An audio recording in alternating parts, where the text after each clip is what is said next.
basically you have to teach yourself, and that's kind of an idea that a lot of the arts in Japan have, that um, just teaching you how to do something is quite often not enough, and the student has to kind of figure things out without direct tutelage from the teacher. There's some things that you're taught, but some things you have to figure out for yourself. So when I was young, things that they encouraged us to read were not books with commentary, but the game set selections. So like, for instance, Shusaku's games, Shua's games, there's various game selections that are just the records. And we study them and find our own answers to what were the good moves and stuff like that. And then, of course, the famous Tsumego, Life and Death collections, the classical ones, which were very, very difficult, and they made us, well, we were supposed to study them and find the answers without without putting the positions on an actual board. So that would help us and visualize the board positions. So that's my answer to that question. Right, and Rick Rubenstein was asking if white had any options, but apart from surrounding the lower side, I believe. But the lower side is very important at this point. It's the last area that's going to change in value. And I don't really know how this name is pronounced. Joaquin Del Canto is saying his greetings from Austin, Texas. Oh, thank you. He's just saying thank you for my commentary on my YouTube channel. That reminds me, everyone should sign up to my YouTube channel so you get notifications when I'm gonna do something. And in the future, I will schedule my lives. Like this live stream was not really scheduled, but I'll probably start scheduling them maybe next month, fairly soon in the future. Also, so that was Joaquin, and Joaquin. If that's right, I'll remember it. Yes.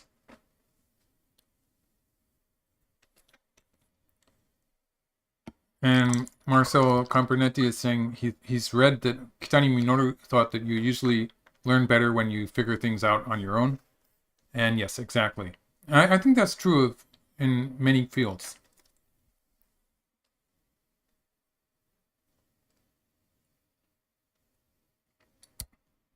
Risto asks, am I following the Hoimbo title match between Toramaru and the other one is Yama? Yes, I think he's giving his formal name there. It's not that I'm not interested. There's some strange stuff happening with the Japanese sponsored tournaments, and I'm not really allowed to talk about them in my YouTube channel. So I'm just, it's not that I'm completely ignoring them. There's some issues with using them as material for my YouTube channel.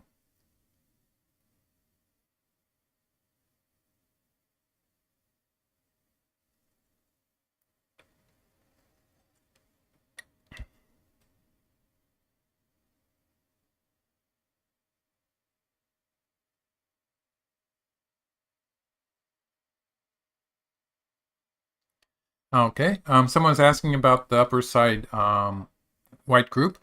Henry O is asking what happens if black takes the point M3. So let's go into that once more. I did do that once, but it's worth going into again. So locally this is dead. But white can play here, and white's about to make two eyes on the side here, like this. And if black kills that, then white can play here. And this is, in turn, is threatening to make two eyes like this. So if black plays here, now locally this is dead, but it's going to be very difficult for black to kill it, because, for instance, this move threatens to make two eyes, and white would connect up to this side with something like that. An actual play might do even better if white played something like this. White has a potential eye there in the center. So, yeah, just to go back a few moves, to avoid black getting that point of 3 in the process, white's probably going to start with this move. And so this kind of fight, black's not really gaining anything with the 2 stones at 1 and 3. And so probably we'll find a different way to set this attack up. It's probably not optimal to be doing this immediately. Especially black 3 is a pretty useless move. So black would do better not to decide that yet. Black might play there at m3 at some point, but maybe not quite yet.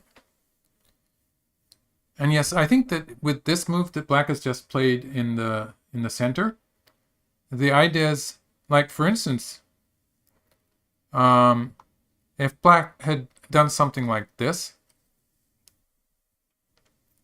this would have been very dangerous. Kevin, go ahead. I'll see what it looks like next time. This would have been very dangerous. The idea would have been to break open white's territory, or something like that. So for instance, black might have ideas of playing this move next. This would actually be really complicated and some potential in this move. It would be very dangerous. It would be a decisive fight that happens here. But when black plays this move, with this move, the idea is more like that black is going to allow white to surround the lower side and black is going to take the center.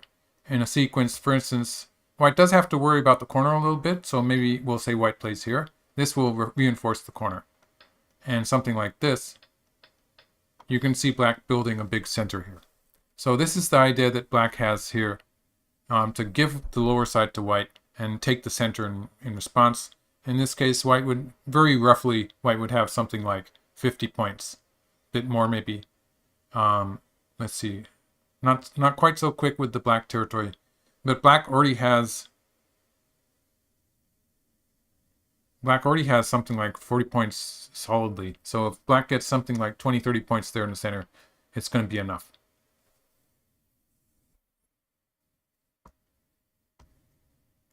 White I14.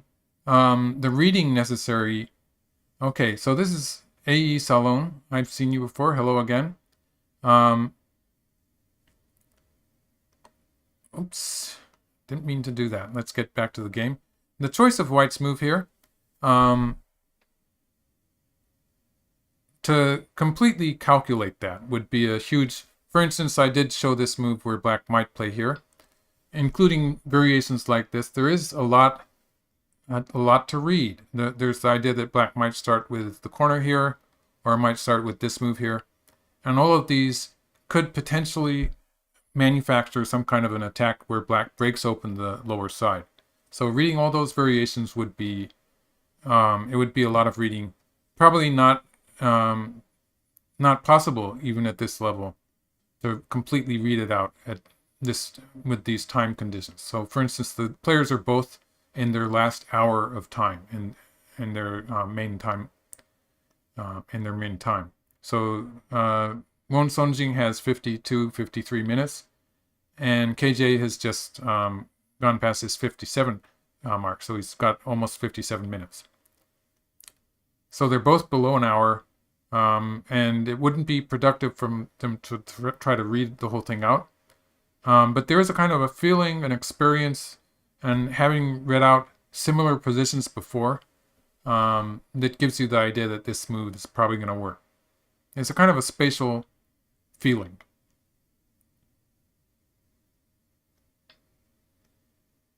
Maybe it's changed. We're still talking about my Wikipedia picture. Yeah, so what I was talking about just now is akin to the question from Kinyi Joseph 2, how many moves ahead do pros read?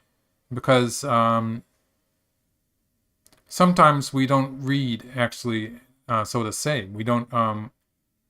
We have a feeling for the variation, which is more practical than actually trying to read it out sometimes.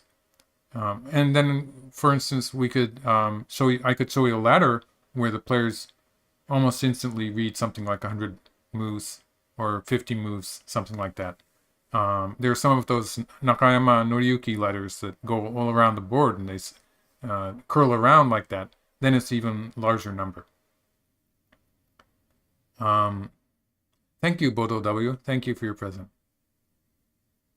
So yes, that kind of thing. Um, so sometimes we read a lot of moves. So for instance, in this fight that was happening in the upper right corner, the players did a lot of calculation and there was a lot of reading that they did. They were probably reading a lot of variations that were 20, 30 moves long. Go Baduk Weichi, thank you very much. Thank you for the present. So there was a lot of calculation in that position in the upper right.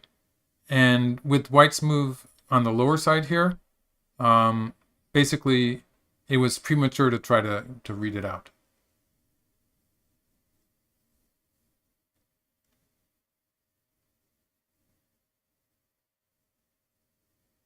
Hello, Martin Unger.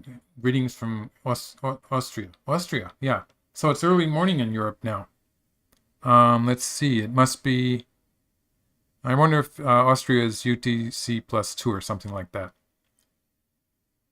It's probably 7 o'clock in the morning then.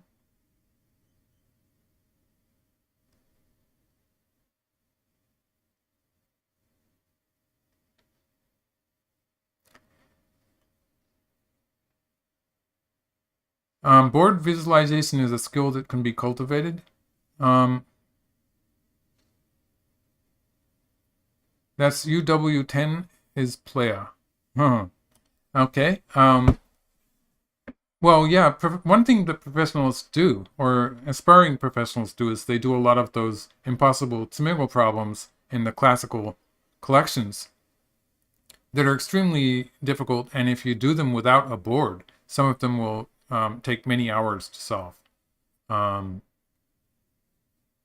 And some of those classical problems were so difficult that the answers were wrong, and no one noticed for many years because they were too difficult to see. There are better answers that we found in more recent years. And so these extremely difficult problems forced us to visualize the local position for long periods of time, and it was supposed to give us an ability to see the Go board as an image without actually having the board, having to see the board position in front of us. And I think that helps in positions like this where you have to. I think it helps indirectly in giving you a kind of a picture of the board there.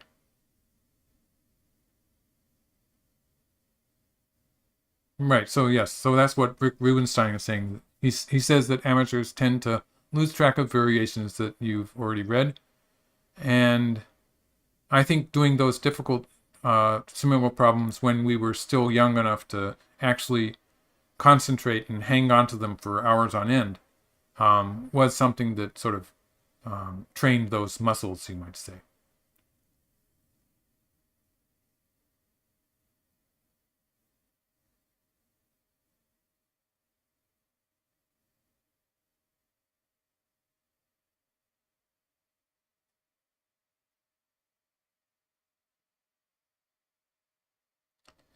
Miguel Molina is asking an interesting question about what I was saying earlier, and saying, how can you accumulate knowledge if you take the most talented and instead of teaching what you know, put them to figure out what you know? And so it's interesting partly because with Go, there are some things that we know that we do teach. So like, and they're relatively simple. So like the end games are things, the basic end game sequences are things that people learn very early on, probably before they, if they're children, they probably learn that stuff before they actually decide that they want to become professionals. So they learn it in an early stage. It's very basic stuff that is also very useful. It's still useful to me now. So just basic shapes on the side, end game shapes and stuff like that. And then there's things that we we have ideas about, but we don't really know them. That's true of just about everything else. Like even in the middle game, there's positions like that, which depend on so many things that there's no basic rules. We can't really make rules about them. And then there's the opening, in which we had all these openings that we played, and as you see with the coming of AI, they all disappeared because some of them were not getting good results with the AI.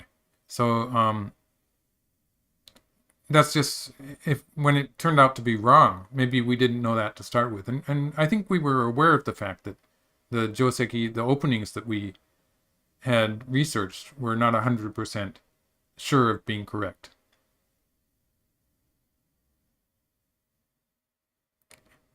So that would be a good reason not to teach them. It's not as if, it's not like we had some scientific answer that we were keeping back.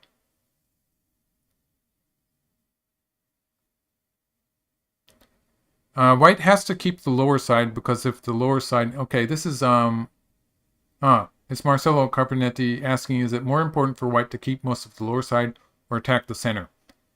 And the reason the lower side is important is because there's all sorts of bad things that can happen to white here. So if for instance, if white plays something towards the center, and we get into something like this, when black breaks into the lower side, not only is this going to erase white's territory there, all sorts of bad stuff is going to happen, because now the corner is not safe.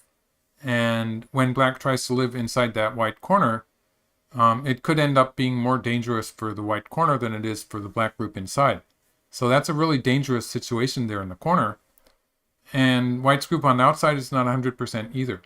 And so it's not just the 20 so points of territory that white has lost on the lower side. It's that everything becomes unstable the moment black gets in there. So this is not going to work for white. White has to protect the lower side. And the natural move to do that would be this. So, sorry, where did I put a white stone? Oh, white lived on the upper side. And that is completely unexpected. Because I was telling you, it's already pretty much alive. So I was expecting, so I was going to say that this is a kind of a natural move. The problem is that it's not going to be good enough when black plays here. So the next move I would think of if I was white would be something like this. Oops. Yeah, here. So something like this, which is making it more difficult for black to surround the center and trying to surround the lower side at the same time. And a potential problem with this move is that it has really bad aji. So for instance, if something like this happens, something like this happens, and then something like this happens, you can see black breaking into the territory there. And so there's a huge amount of bad aji with this, and we would have to decide whether this would be good enough to capture the black group, or what to do with moves like this, which are also a bit troublesome. And yeah, so there's a lot of reading that was necessary for this move, but it would be the move that I would be thinking of playing as white. But white lived on the upper side. So white added a stone to that upper side and does not have any follow-up. And so it's really strange to me, because just saying if black plays something on this side, if white had a follow-up here, it would be okay. But this is still, it's still a net. Whatever white does, let's see. Even if white could play there first, it would be different, but it's not working. If white plays here, black just captures it like this. So it's a net. Without the potential of escaping with those 3 stones, there's no extra value to that white move. And so black is just going to find a way to get into the lower side. I think this looks good for black.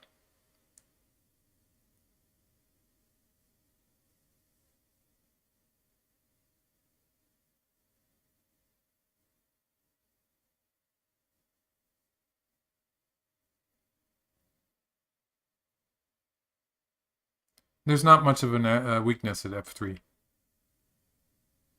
That's only after white plays There was a variation where I was talking about a weakness at f3, but that was when white had already played this move, and that was a completely different variation. And this would make a weakness here. But without that white stone, it just doesn't work.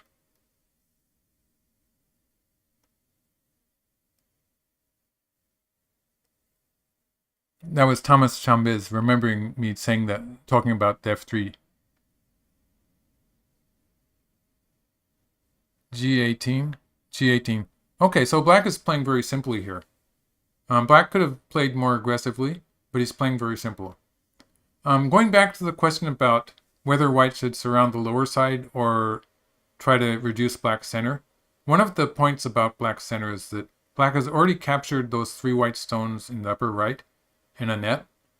So there's certain parts of the center that are just not going to go away. They're not going to disappear.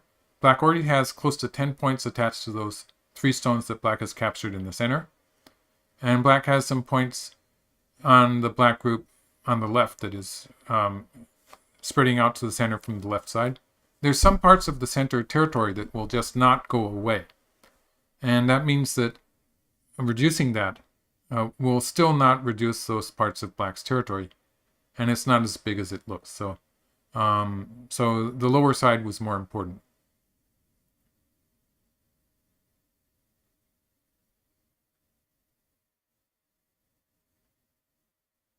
Kevin Wu is asking, did I live with Oida Yusuke when I was his disciple? And yes, I did. I lived at his house, and when I first went there, I was the 3rd student. And very quickly the number increased.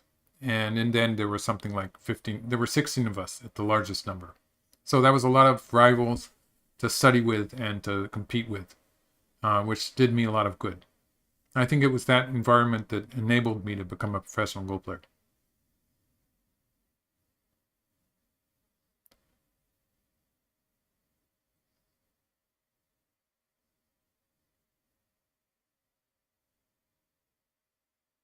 M3. The point value of M3 is really small. It's like it's just a few points. And it's not worth it. That's A.E. Saloon asking, do I calculate the value of a move like M3 at this stage? And basically it's just a couple of points, but it does have a good follow-up at K2. But in a game like this where there is a time limit that is, the players used a lot of time on that fight in the upper right and the previous fight on the left side. They're playing fairly slowly today. It means that they don't have time to calculate that. It's probably not worth it. And you can see the lower side is really, I wouldn't be surprised if the computer is giving KJ a very bad score at this point.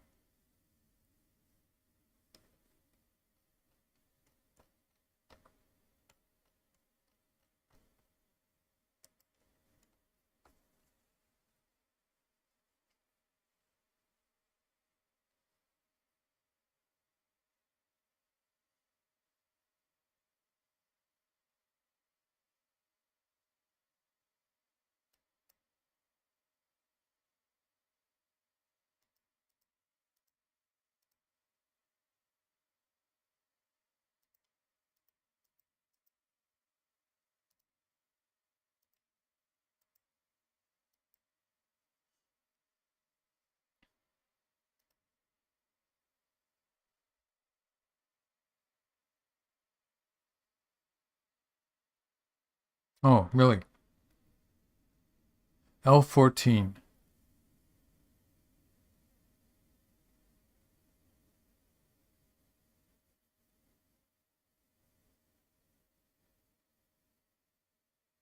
I14. Yeah, talking about I14.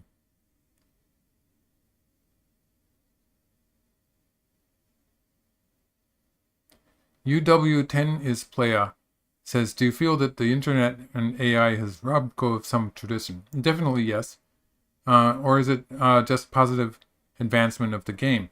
And it's both things, because I think tradition is a kind of a slippery concept, because even traditional things, even with a traditional art, you might say, it's still important to try new things and do new things also.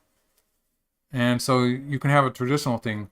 You can also, it's allowed, I think it's a bad idea to be sort of stuck in a rut and do the same thing every time. So it's a good thing to have changes, I think.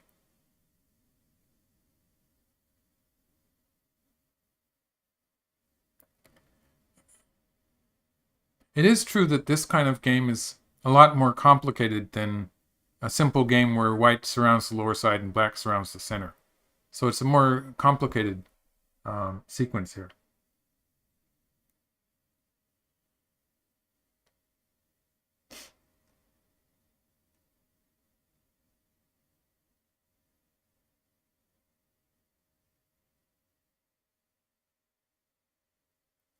Now's Gaming is asking, um, so is the best way to improve just to play games and review the games yourself, like AlphaGo? Or reading books is even not that useful? It depends on the book, and it depends on your level of play, basically. I think up to, if you're a Q player, you can still gain something from reading books. But you have to be conscious of the fact that even the authors of those books are not perfect. So yeah, so especially in the openings, um, it's probably true that the AIs are more accurate, you might say, and they don't have a perfect answer either.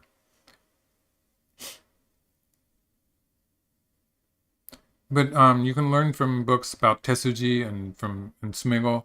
Those are the things that are pretty constant, and people can be 100% sure of them. So TLS, counting TLS says that Galaxy, yes, gives black 65.8%. Yeah, in a complicated endgame like this, I'd say 65.8% is still undecided. Yes. So I agree.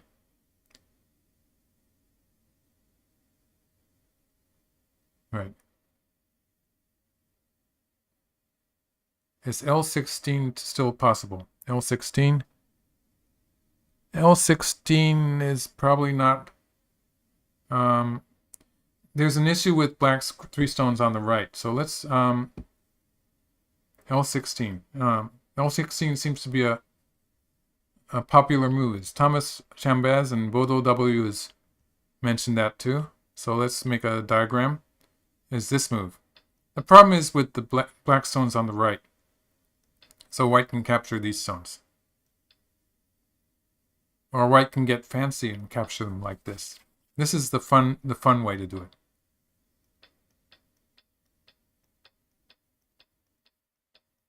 Like this. And it is better to fill a liberty there, because there's the issue of white stones on the lower side, which are only... If white played the net,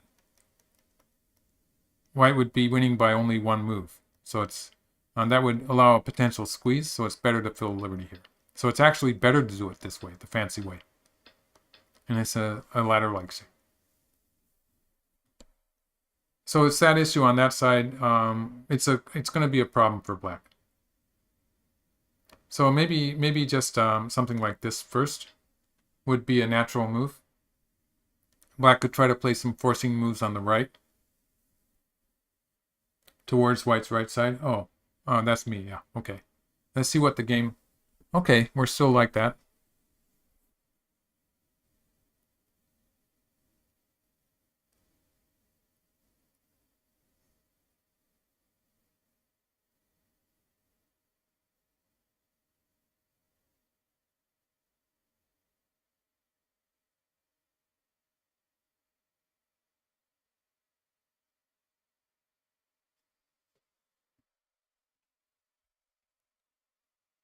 Benkyo Tutoring is saying, he thinks that learning from humans is great for concepts and quite effective especially for Q level learners. Exactly.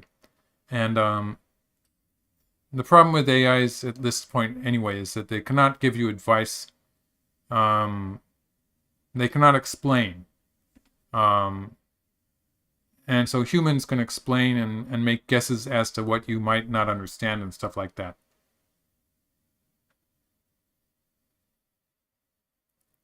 Miguel Molina is asking when AI suggests a striking move, so like an attachment.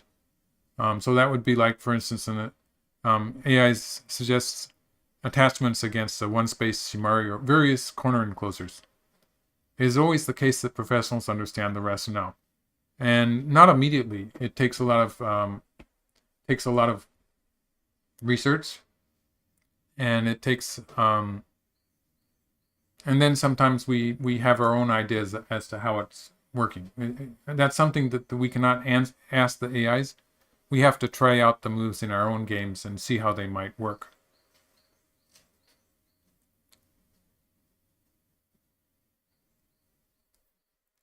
Okay, so black is going to try something. It looks like black might have some potential to try to cut white off in the center. For instance, if white continues answering here. Oh, striking. Oh, that way. Oh, I'm sorry. I thought he meant the attachment. Um,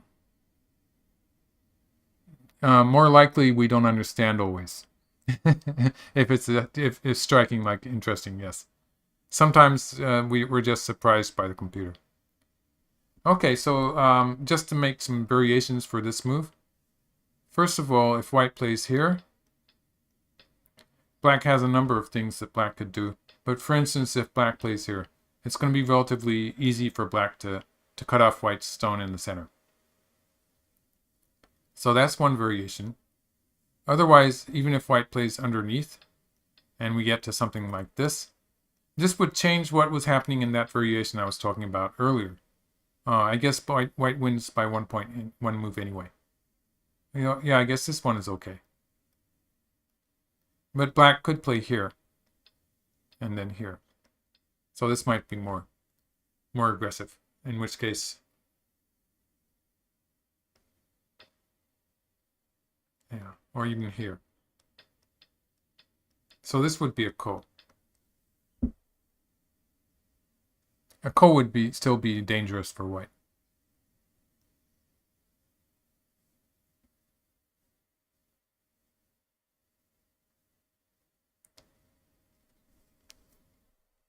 Robert Sink says hello, hello.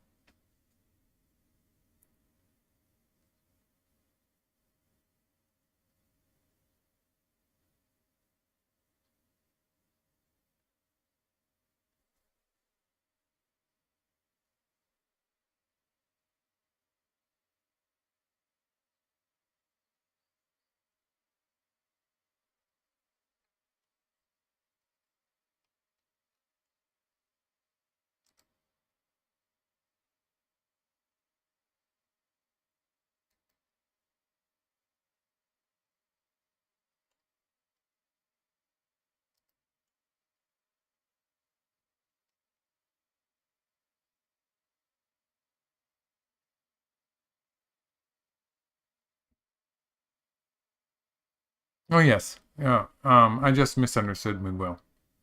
Yes. If it's an astonishing move, we probably don't understand immediately.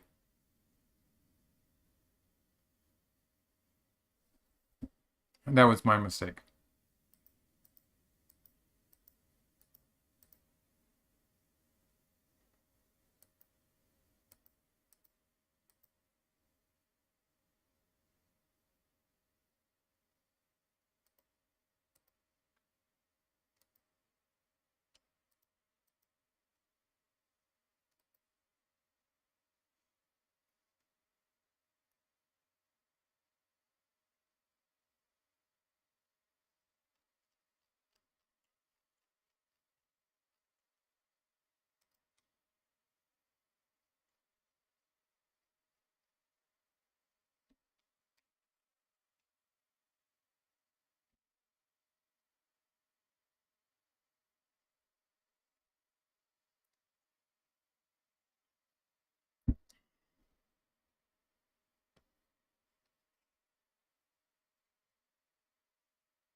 Edgar Robles saying hello from Monterey.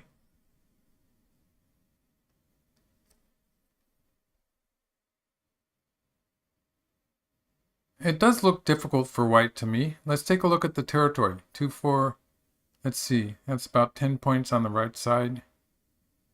So 20 points in 3 groups there on the upper left, upper side, and the right side. Something like 20 points.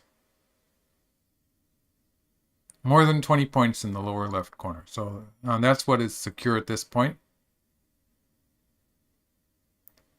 Black has something like 15 points on the upper side, and 8 points on the upper right, 23.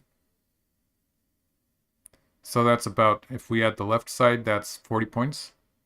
So that's pretty close to white's territory. So black has the lower left corner, the lower right corner, and some points in the center of the board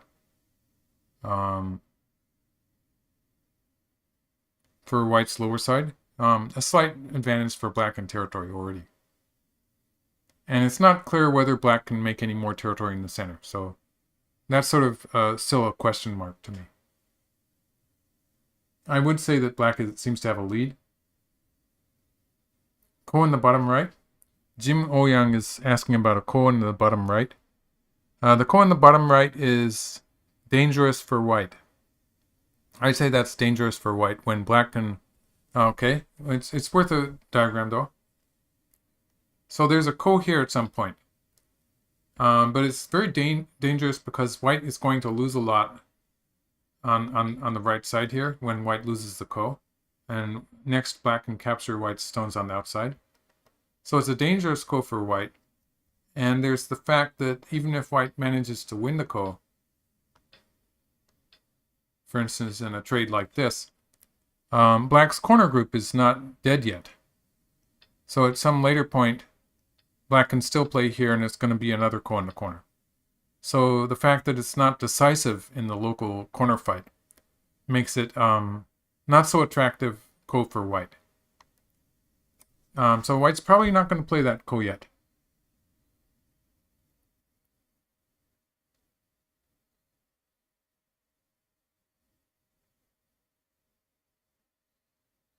Yes, m3 was a move that I found sort of hard to understand. But it is a very good Aji move, just to defend KJ a little bit.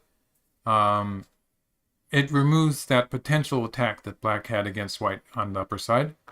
So there is some, and that means that it's going to leave white with some potential to fight more strongly in the center of the board in some positions. I don't really see a fight developing here in the center of the board, but if that could happen, then it will help white a lot to have that living group on the upper side.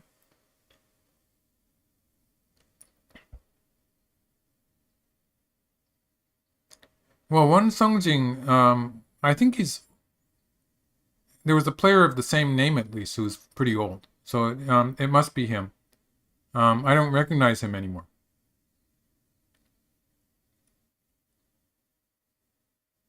Unless there's another younger player of the same name, in which case it's a different story.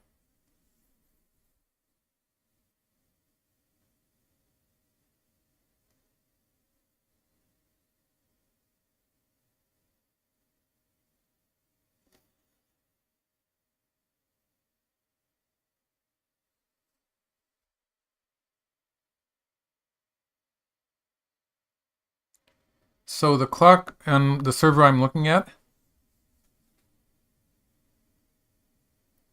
the clock on the server I'm looking at is 40 minutes for Won Seongjin and 38 minutes for KJ. So they're both pretty even on time. And these clocks that the server shows they're actually pretty accurate, but they are not necessarily exactly the same as the clocks that the players are actually using. So it's more like an estimate of how much time they have. Rick Rubenstein is asking, in Japan, do you use Michael Redmond or Redmond Michael? And I use both. And what's more, when the Japanese try to pronounce my name, I think of it as being a different name already. It's a different pronunciation.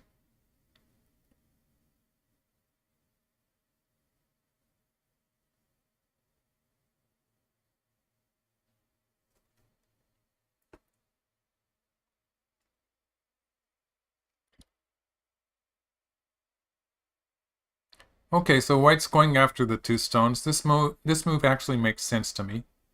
By capturing these two stones, white is avoiding the necessity to connect on the lower side, which was looking like it was getting into trouble. And the problem is what happens with the lower left corner next. So after white plays that, black's going to add a stone probably to the... I would expect black to add a stone to the lower side somewhere. And there's a lot of bad aji in the lower left corner there. Okay.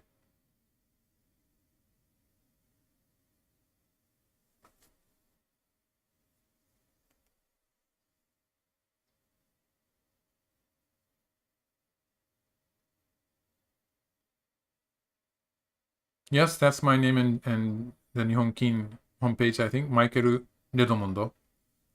Um, Not quite the same pronunciation as my English name, but it's supposed to be the same name. The two black stones are captured, but if black chose to move out, white might actually... I'm not sure exactly how it's going to turn out. So for instance, what I'm talking about is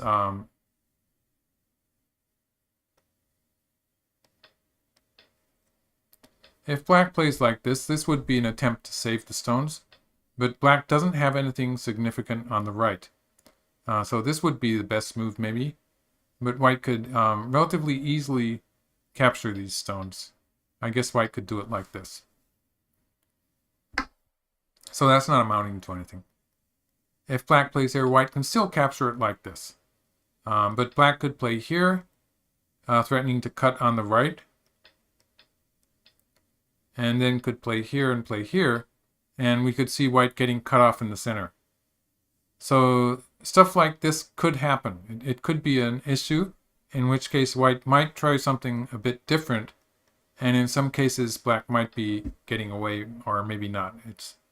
I'm not really sure how this is going to turn out. It could be a kind of a fluid situation here, where white can capture the black stones, but might choose to do something slightly different. C14, C14.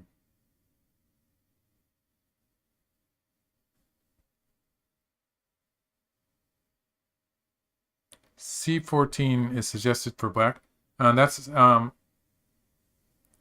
C14 is that's W Zhang telling us that C14 is suggested for black. So it was this move. This move does have a lot of bad aji in the corner. So it's something that black could try doing. He seems to think he has a winning position. I get the feeling black is playing fairly solidly here.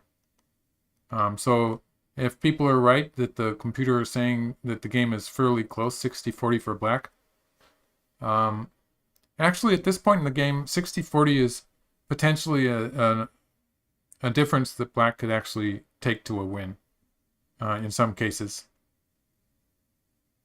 C17? Oh yes, that was C17. C14 is the Kosumi on the inside. Oh, I would not think of playing that move, definitely. It's a big endgame move, but seems a bit premature. Yes, so I was thinking that the suggested move was this one. Well, it was actually this one. Yeah. That was kind of a blind spot on my part. It is a big endgame move, and it would be threatening to do something in the corner, I guess. Bodo W is going to work. Yes, early morning, and it's morning in Europe. Does B17 live if white ignores it? B17. It lives if white ignores it. White would probably, let's see, B17, oops. B17 is here. And locally, white can kill it, but actually, there is some question as to how white is actually going to try to do that. So if white plays here,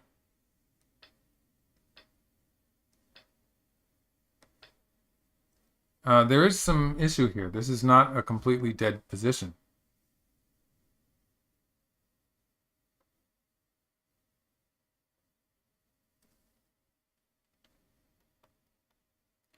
If white plays here, this is looking a bit dangerous also. Black has a move here. So let's see, how would black do this? Maybe black would just play here.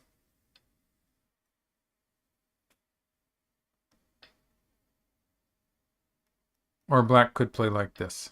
This might be the best. Yes. So if white answers on the right, black can play here.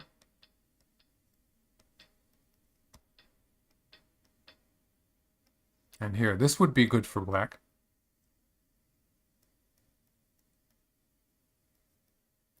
And if white plays on the left, black could break through here.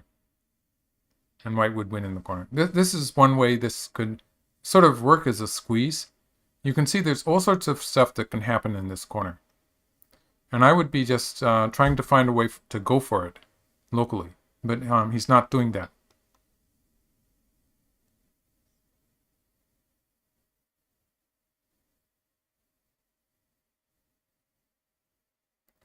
A9 does not kill the black stones at C8. No. So let's make a variation. Okay.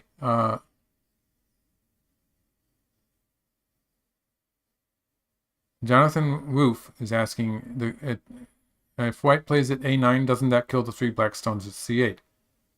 No, actually not. So to make a variation for that, if white plays here, this is A9, black pushes through.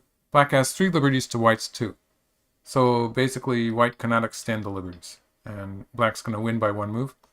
The fact that white has this forcing move at 3, at A6, or A7 actually, is what makes that white group in the corner alive. So that's what the situation is here. If we assume that the white group is completely surrounded, then a black move here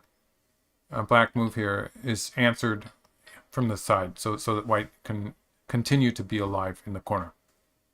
At the present, the position in the center there is sort of ambiguous, so we're not sure whether white would answer that.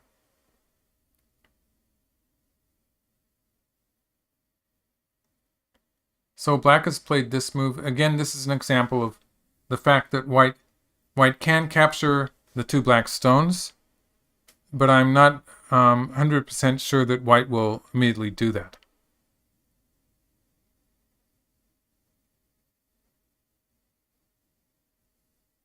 I guess white could capture it like this, and in most cases, white's stone in the center will be connected.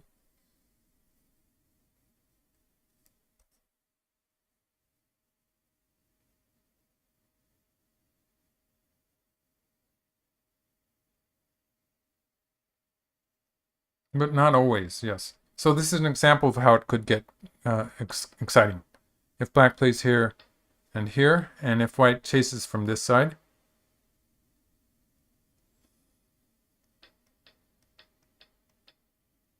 white has to answer on the right.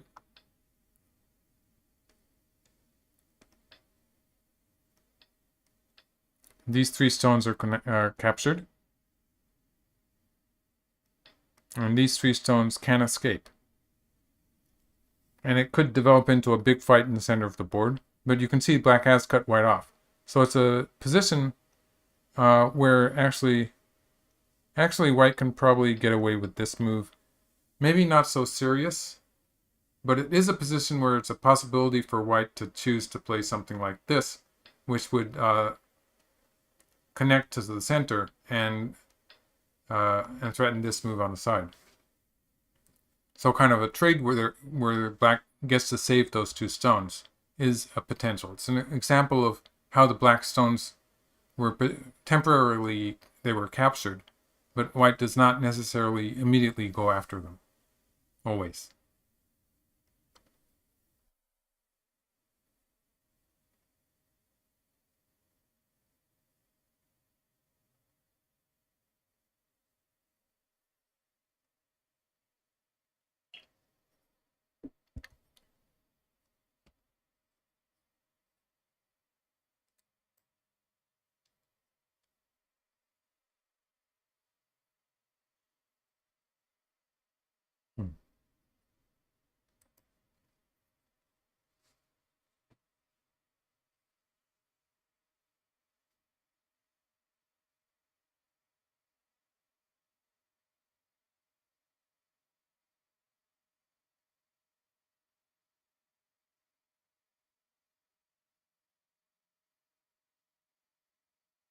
It does look like black should have something in the ways of a cut here, cutting off white stones. So for instance, yes. So for instance,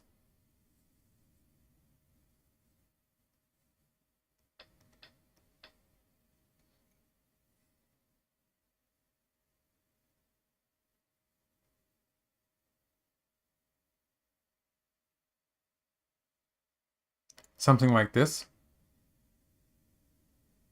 And if white connects, black can play here. So that's connected. Doesn't seem to be any way for black to be captured in the center. At some point, white might try moves like this, though. This could be a bit... For instance, if black allows white to play this forcing move, this would change what happens towards the center. It could be dangerous for black.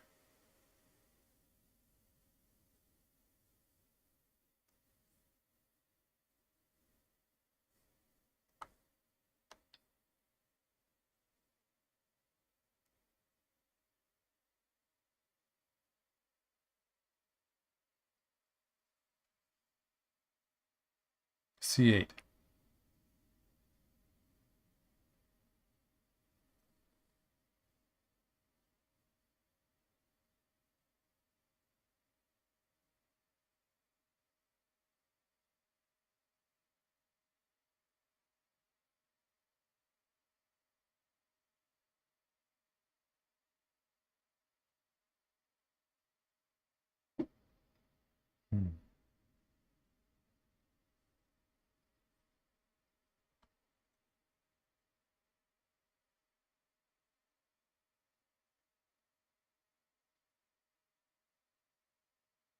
Yeah, C14 is a big Yosei. W Zhang is giving us computer um, ideas. H2, peeping underneath. Oh yeah, he hasn't played that yet. Peeping underneath is another idea that black could have. If white connects, then black can pull back here. And is threatening the center at the same time as threatening to connect underneath. So if white plays here, black can push through here. So this might be one way black could play.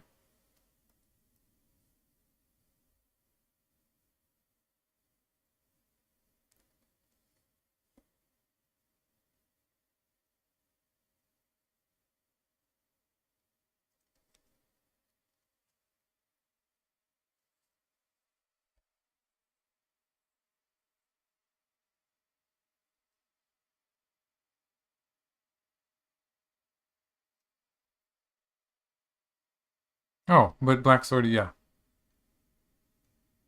The other server already has black playing the Hane underneath.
Yes, there is a B17 follow-up after C14.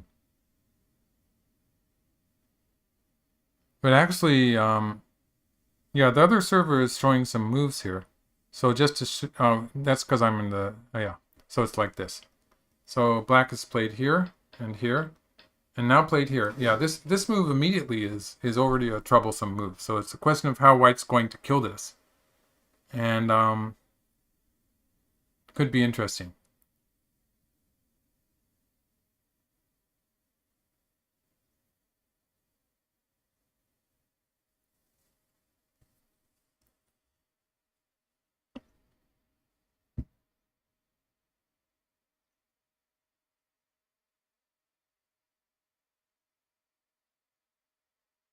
So for instance, if white covers here, and white plays here, then black can cover here. And if white pushes through, black can push through. So this would be a success for black with the cut at the start point, at the d4 point, d16, and this move being mi. This is going to be a ladder. So that would be one way. White might be able to kill it with this move, but that would be like this. And at the very least, it would be a forcing move here. White would have to answer that. And potentially kind of a race to cap. So for instance, if we... Oh, that's even troublesome. Yeah, so maybe white... Something like this. Potentially, it's going to be a race to capture. So if we assume at some point black saves this stone, then potentially it becomes a eyeless shape for both sides, and white will have to take those black stones off the board. So there seems to be some potential for black here by playing this this move.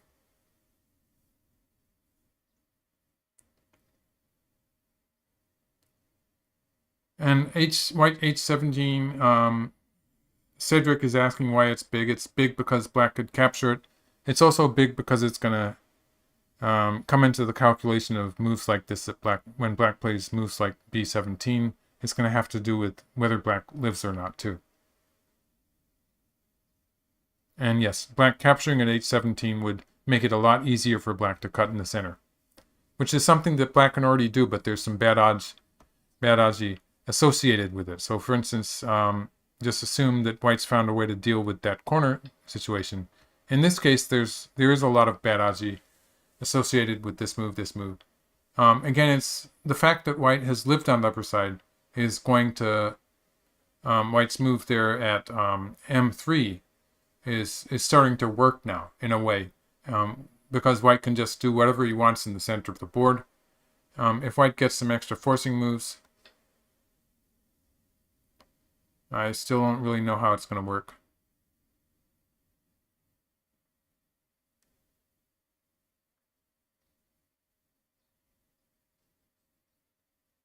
But basically, just getting forcing moves like this could have a, maybe here immediately, it could have an effect on whether or not black can save those two stones, the cutting stones. So it looks like it could be potentially a tricky position there in the center. So white has covered at the three point. Oh, black is cut in the center. In the corner, black still has a hane at c2, c18. So just to go back a move, if black plays here and white plays here, this is already a ko, because if white plays here, then this is alive. Well, I guess not. Actually, white can play here. So this is the story. So in this case, black doesn't get anything. But black does have a little extra endgame there. I guess that's it for this variation. Or if white plays here, now this one is not alive.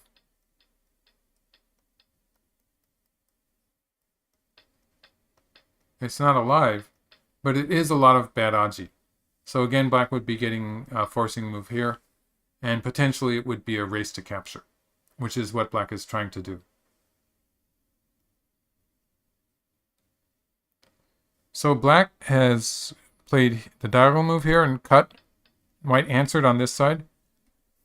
White's group in the center is already cut off.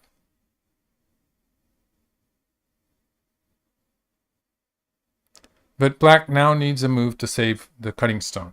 So for instance, if black plays away,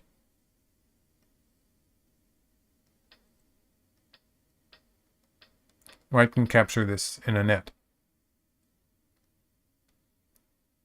Oh yeah, so black played here, and white is moving out, trying to live in the center of the board. It looks a bit tricky, but white does have some potential there.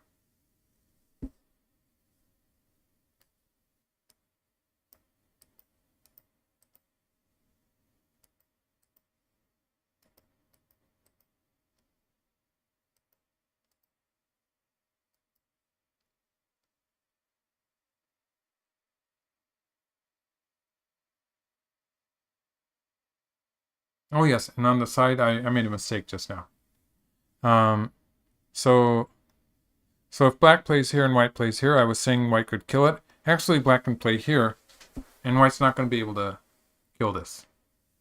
Not unconditionally. If white plays here, of course, it's going to be a ko. And if white plays here, it's usually going to be pretty difficult to kill this. I mean, if white just plays the normal move here, it's alive. White might play... this is the key point here.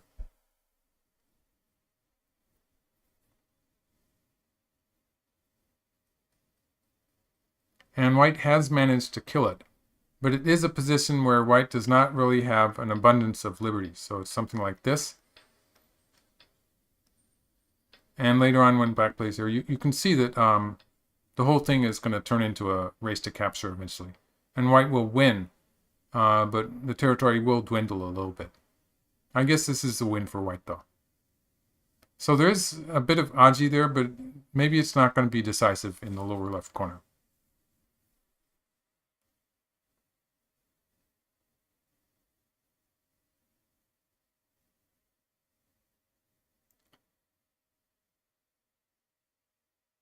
Well, white has to save these stones in the center in order to stay in the game. If white manages to live in the center of the board, then white will have a decent situation as far as territory is concerned.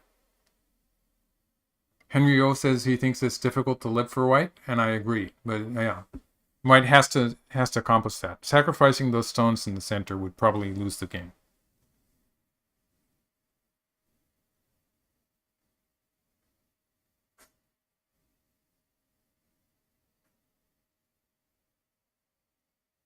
White has something like 40 points, maybe a bit more.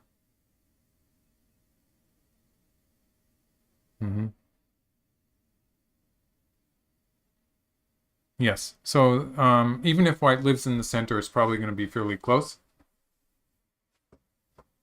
But white really has to live with those stones. W. Zhang says that the computer suggested white played the Tengen point. And at this point, the variations that the computer gives are going to probably be very, very complicated. So both players are running a bit short on time. The clock on the server says that Weon Seongjin has 27 minutes and KJ has 26.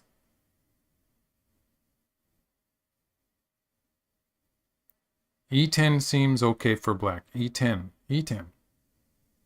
E10? That's not the E10 on my board then.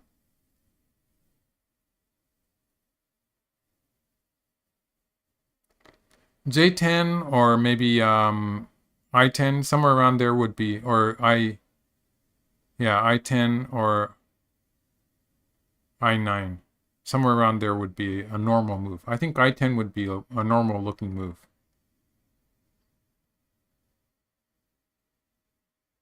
J11, J9 that is, J9 would be another move that would spring to mind.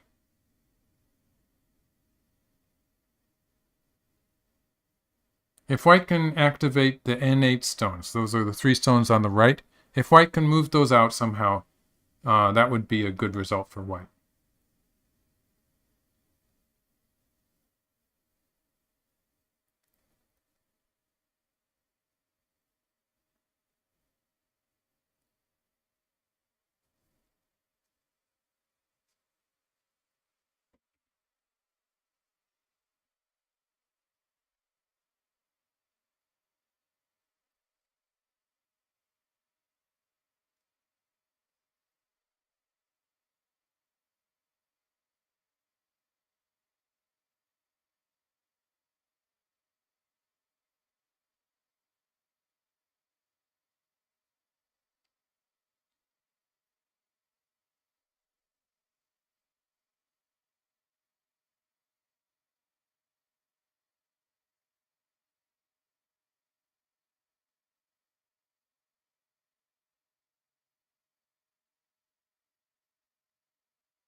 Okay, so black paid a... Okay, on the other server, black is playing a capping move. We'll probably see it come up here. Yes.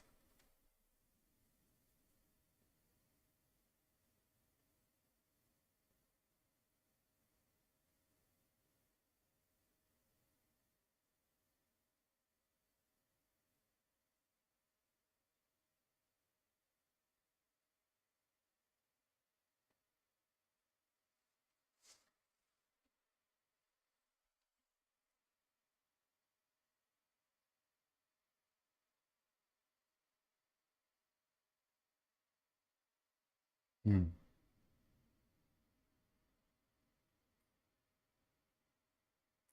Well, admittedly, I'm not living with groups like this from White's point of view.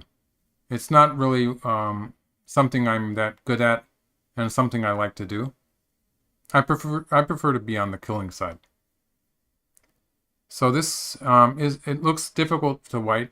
It looks difficult for White in my case, but it is actually it's going to be pretty tricky. It's going to be a very close fight.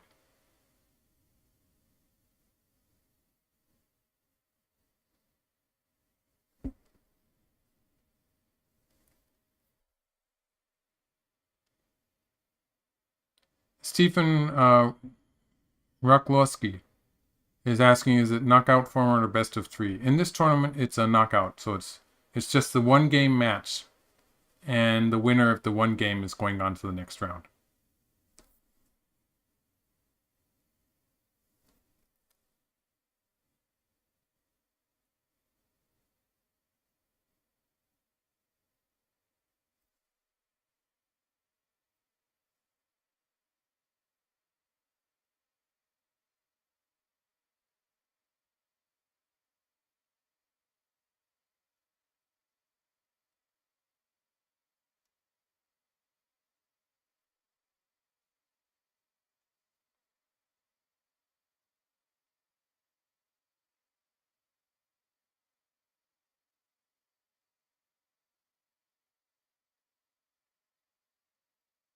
M11.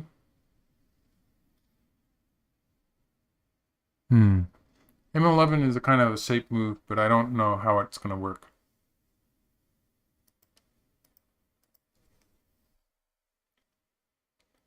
And Henry O is asking about E7 in the upper left corner. And so that is this move. Actually, this corner is alive when White plays this move. It's going to be alive. And this is threatening to connect up on the left side. So it's going to be like that. And actually, in actual play, White might even bump against, and it's not really succeeding for Black here either. But the fact that this is forcing it makes the corner group alive. So White's okay there. And Black's not going to hurry to play that point.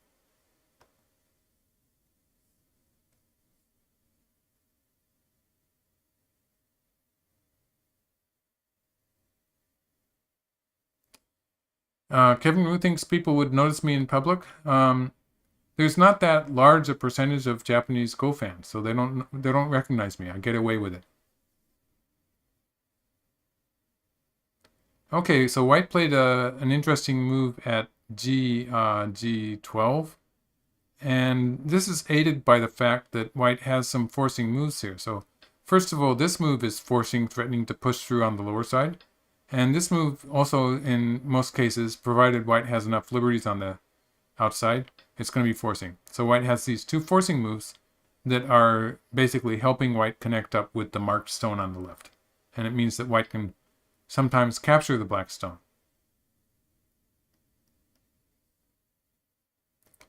Another game? Yeah, it's a good time. Maybe we could take a quick look at some of the other games.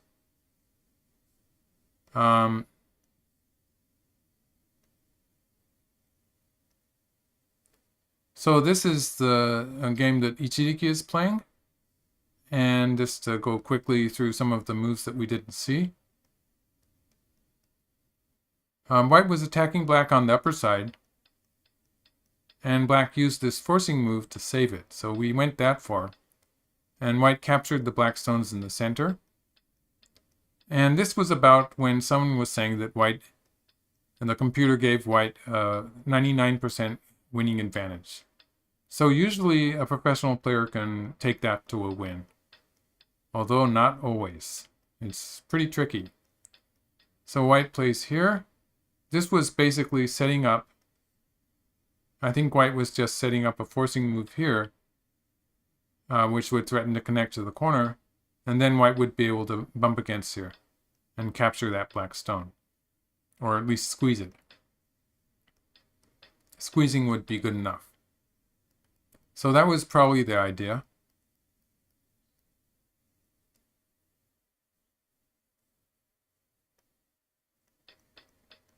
And it turned into this trade. It still looks good for white. Black has done a lot of couching up in territory. But black's in trouble in the center of the board, sort of.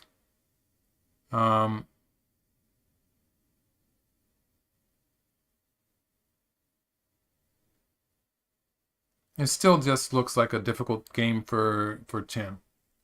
So I'd say that I would still expect Ichiriki to win, although he's given a lot of the territory back. So I'm not sure. Oh, you think he's already won. So his opponent resigned at this point. Thank you. That was Counting TLS who set me on the track there. Black has already resigned. And so for the other game, this is this is over also. So I picked the longest game. Okay, so let's take a look at this game. We looked at the opening. At this point, I thought it was looking okay for black.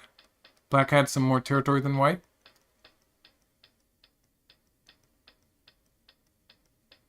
And black has reduced the center. I was not paying much attention to this game. So I guess the story here is that white is catching up in territory. Especially in the lower right corner. That's a big territory that white made there. That group on the upper side is now alive, it looks like.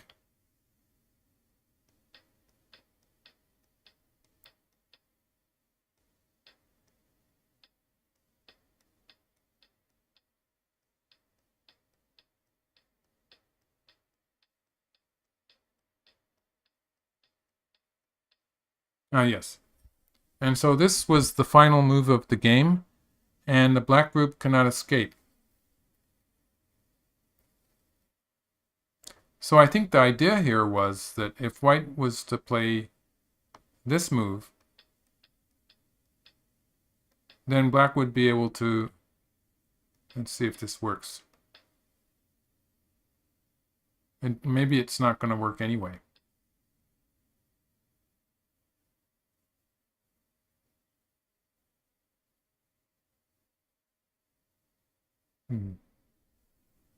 But I guess black could, okay,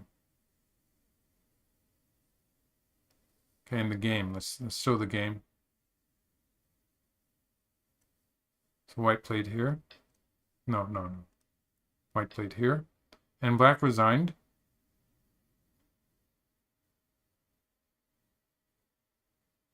So if black pushes through and cuts here, white can just connect. And black still cannot get away. Okay. So the four stones in the center are basically, they're captured. And so that's why black resigned at this point. So that game is over. And we're left with KJ. Let's see what the name looks like. Okay, I have Ichiriki's name there, so I'll change that. That looks good.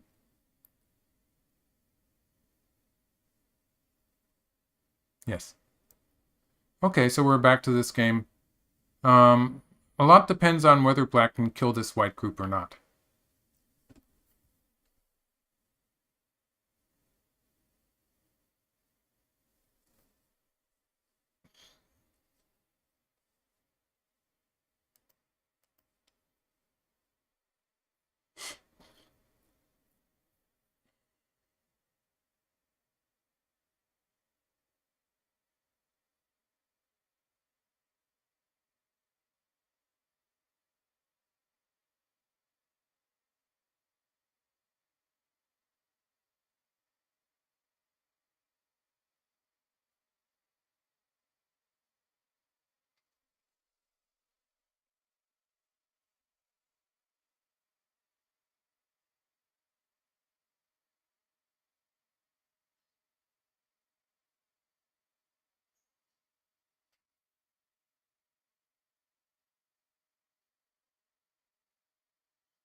Okay. Does h14 force black to connect at g15? So this is a question from Jonathan Woof.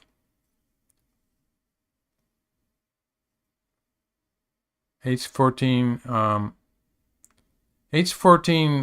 forces black to connect at g15, but it does depend on white having enough liberties to win the race to capture when white cuts. So it sort of depends on that.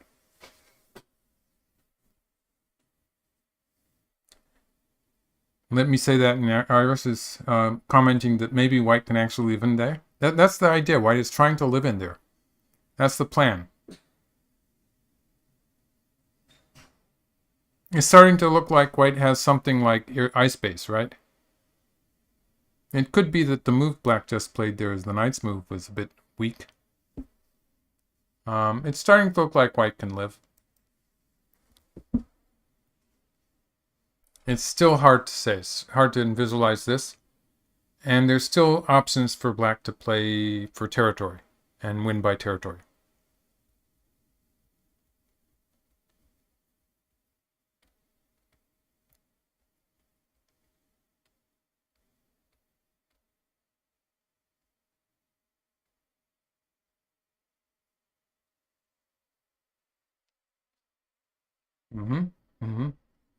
A sensible looking move.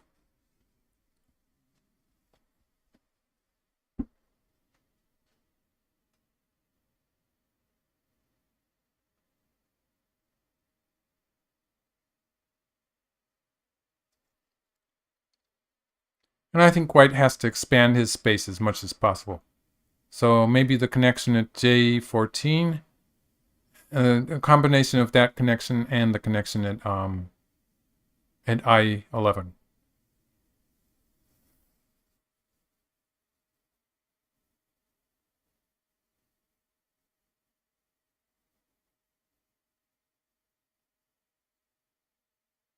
E12? E12 is, it's not a very effective threat because in an extreme case, black can just play the empty triangle and escape.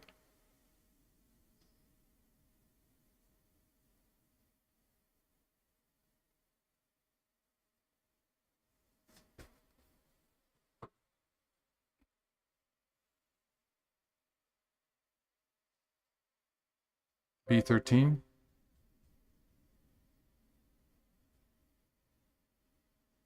B13 is just a very big move. Rather than a threat, it becomes a big move. It was a big move always.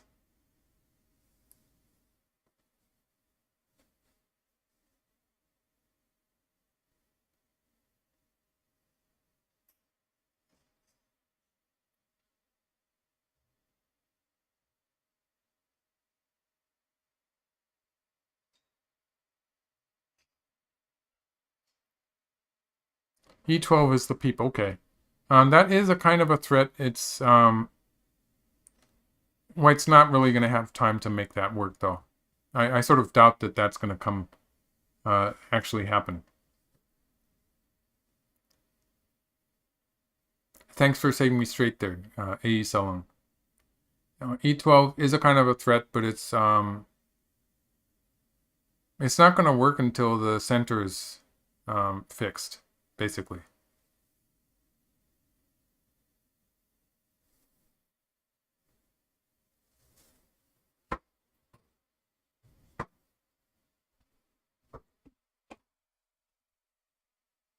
But white is starting to get some shape here. Starting to look like it's going to survive.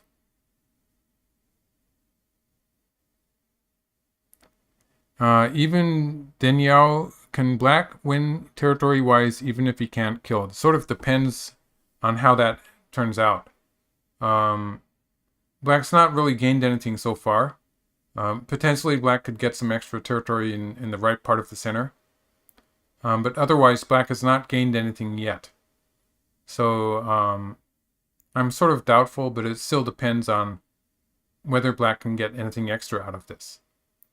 If black completely fails in the attack here, it might be a good result for white. Black started with a position that looked pretty good, actually. So it's he's not taking the safest course in trying to kill white here. And it's KJ's move. The clock on the server says that he has 16 to 17 minutes. Yes, H14. Black white has started to have shape there. That was a pretty important point, I think.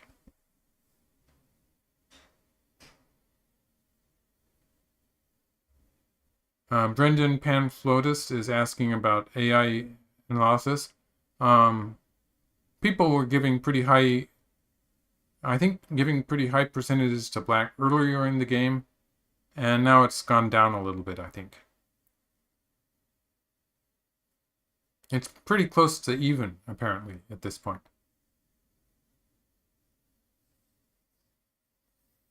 Okay, white still does not really have eyes.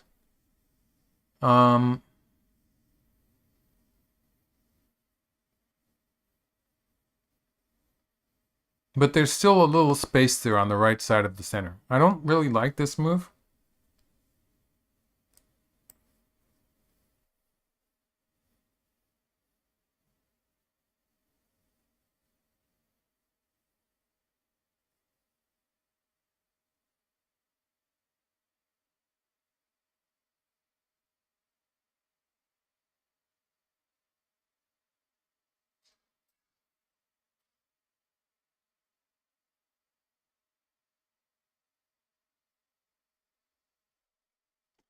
I just see some potential full size for white in this shape.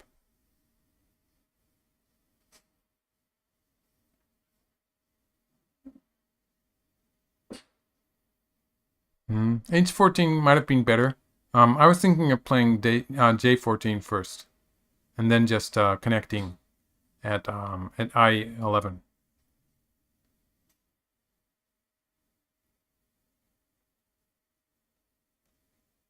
H13, white will cut that black stone off. If black plays at H13, white's plan is probably to cut that black stone off. So if black plays here,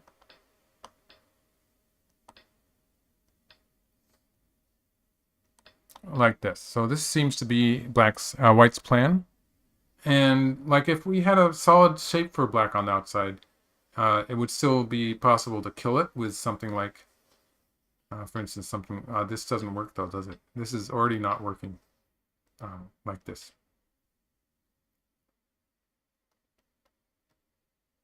Or if black plays here, this looks sort of like a Seki, doesn't it?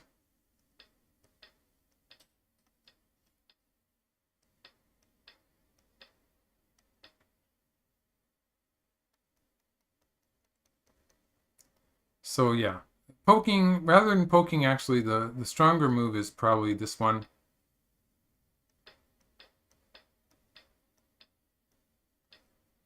And it sort of depends on what white can make of the Aji towards the center here. So I'm still not so sure about it. It's black's turn. And they're both at 16 minutes. We're going to run to the end of this game, probably. We're going to run out of time.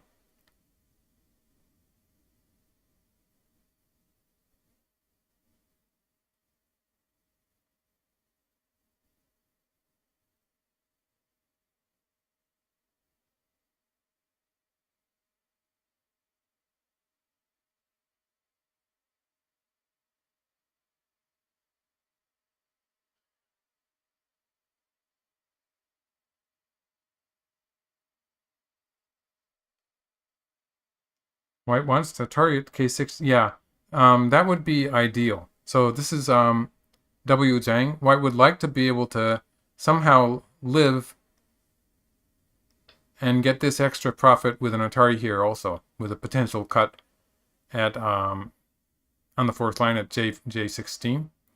It's probably a bit too greedy. It's probably not feasible that white will be able to do that far.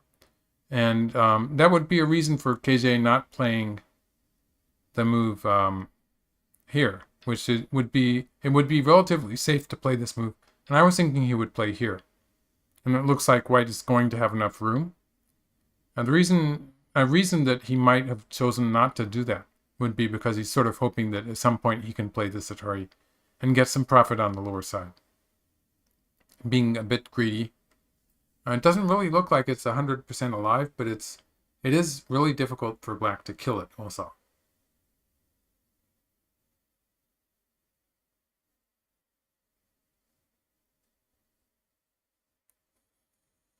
J14 was for playing J15.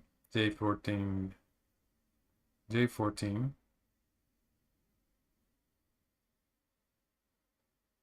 Well, yes.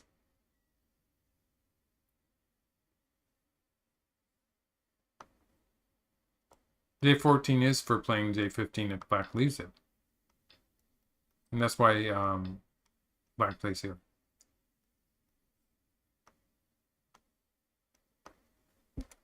Okay, he's still thinking. No, Kinney Joseph 2 is asking, does this game have an absolute time limit? It is 3 hours, but after that they have, I think it's 40 seconds per move. So it's like Byoyomi.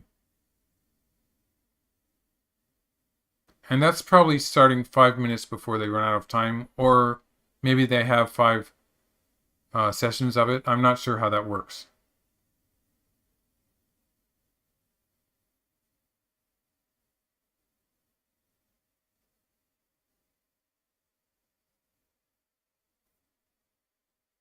So it's very slowly moving forwards. Pretty soon they'll speed up when they run out of time.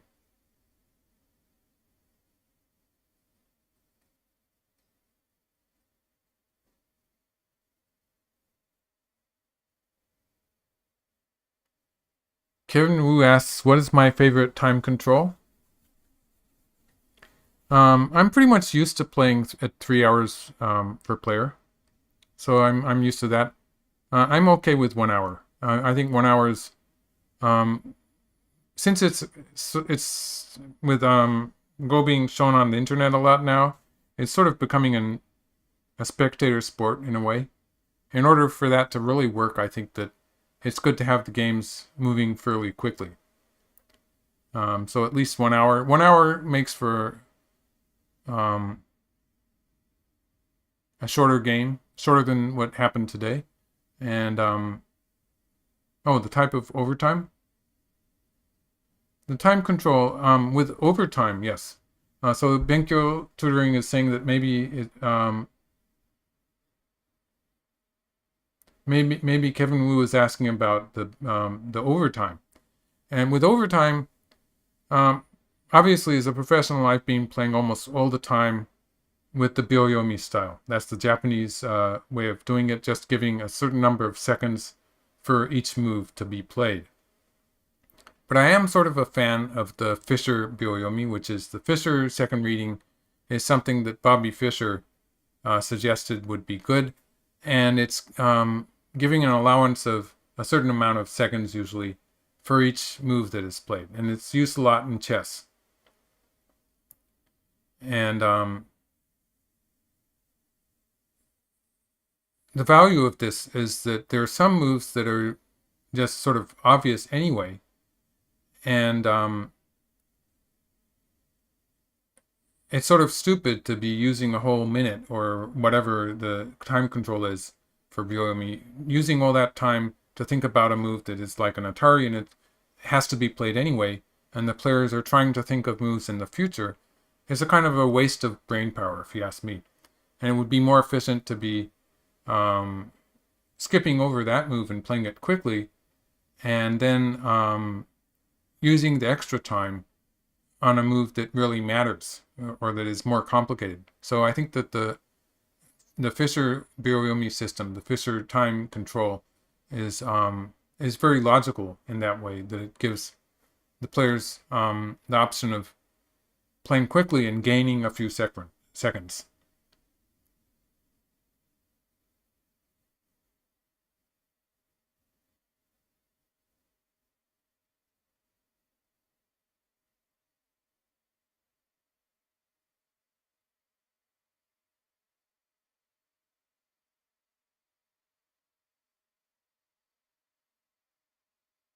Canadian Byoyomi sort of works also. That's Benkyo tutoring talking about Canadian Byoyomi.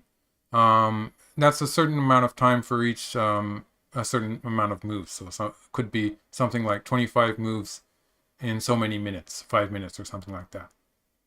And the problem with that is that the players tend to run out of time towards the end of the 25 moves, and you suddenly have a flurry of moves that are not very well calculated. And sometimes that happens at an important point in the game. So the players have less control over when they get into trouble and into time trouble.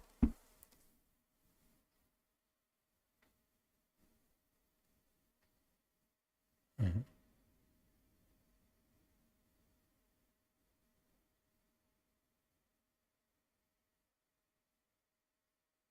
Yes.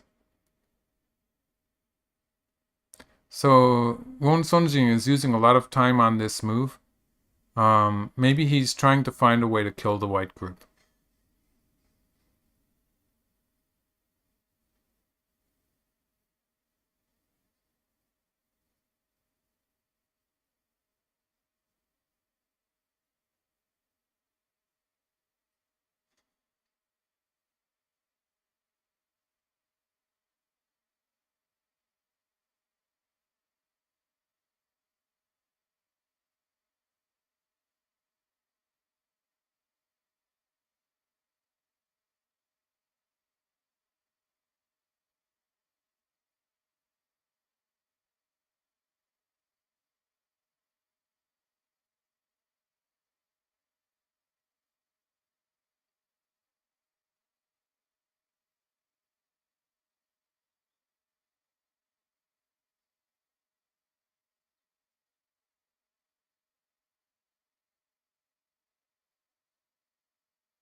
Yes, Fisher time does work well with players banking time.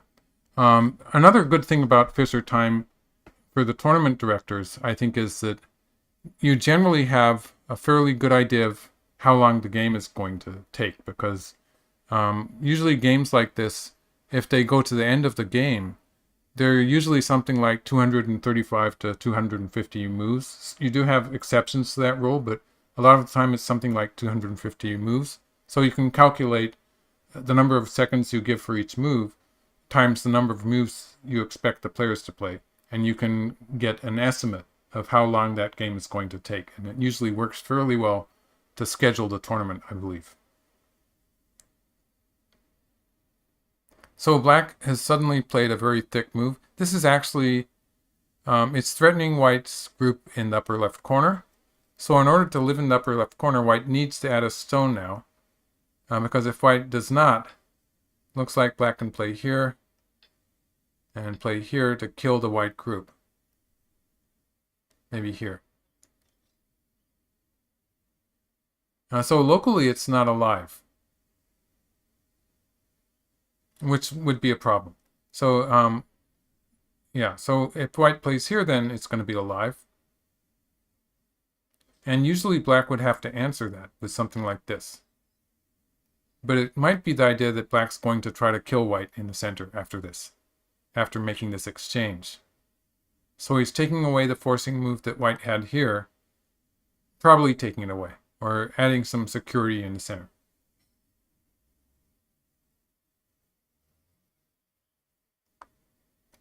Oh, so white pushed there. This is also a way that white can save the stones. If black tries to kill now, with this move, and now there's the problem on the other side too. So it's probably not going to work for black. Let's see, black would play here, and then white would run out. So that white stone would be working to surround black there.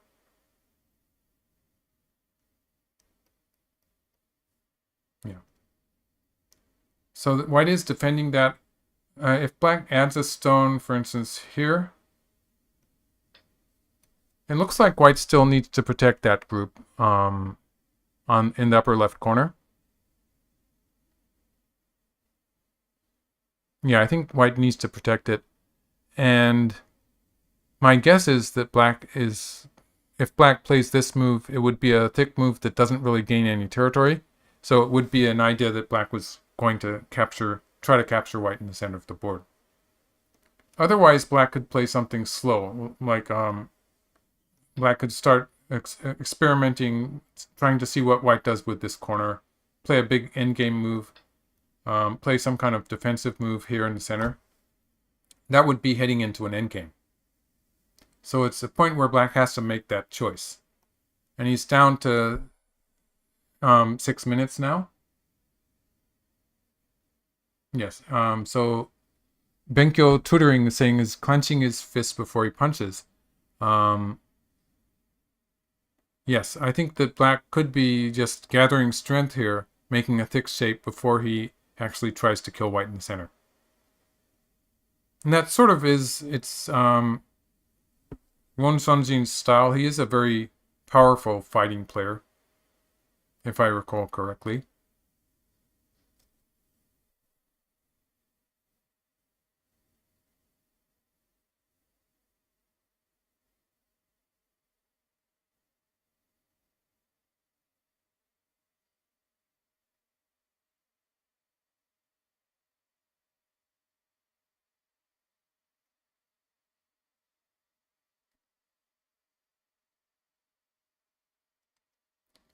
And no, white could not play at A8 to capture the 3 stones because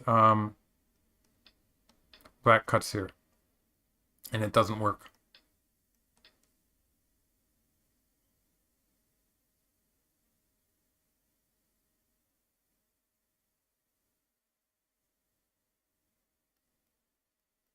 Or if white pushes through, black plays here. This doesn't work either. So locally, white didn't have anything there.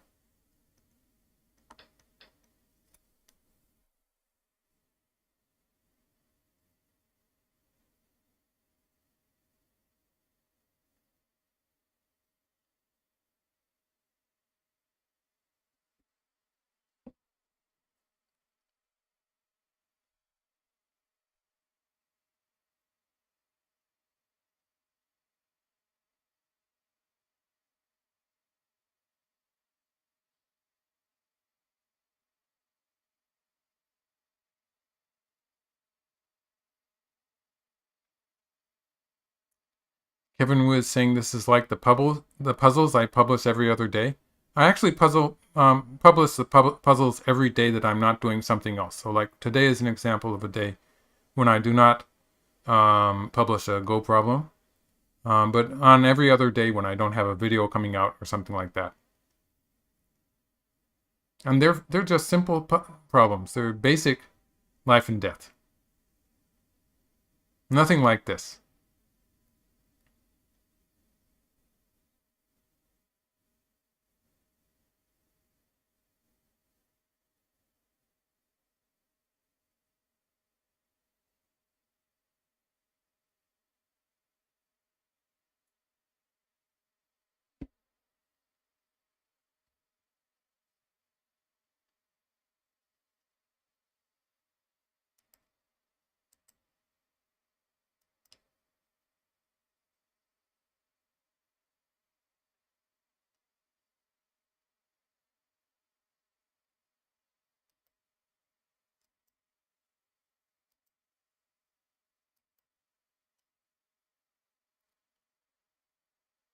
Okay, this is not really a name. It's difficult to pronounce. So W4LDOEMERSON. Thinks black is behind on ports, so he should try to take white in the center. And it doesn't look like that's what black is trying to do. Black is trying to win by territory. And so with this bumping against, this is probably, I sort of doubt white can live ignoring this. So let's say white maybe plays here and here. This would be alive. And black can play something like this.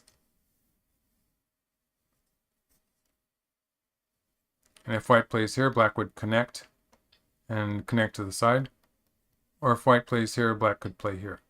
So I think this is the idea that black has here. And it's going to be an endgame. I'm not necessarily bad for black. It looks pretty close to me. Maybe it's good for black. I don't know. This would be a nice endgame sequence here, so I think maybe good for black.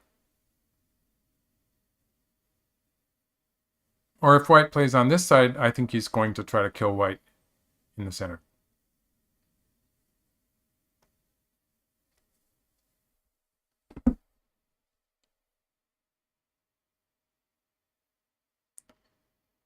Koga108 is asking who's winning. And yeah, we would like to know. But I think it still looks winnable for black. Not all that clear cut. It's probably going to go to the end of the game. Even if it goes according to plan, you might say, it's still going to be very close. It's going to be close enough that the players will play to the end.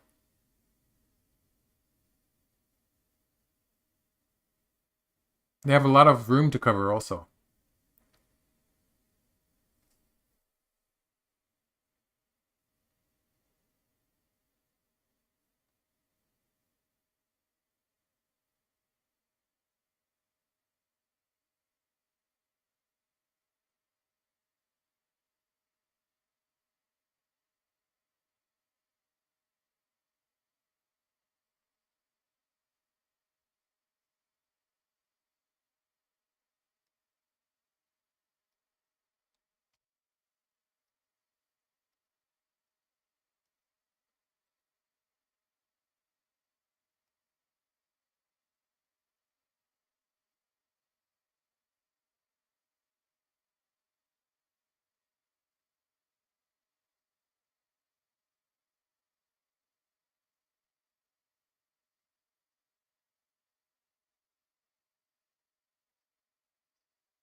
Okay, so maybe we should count the territory. Jonathan Wolf asked about the territory. White is, looks like white's alive in the center now. Yes. So that's about 5 points in the center.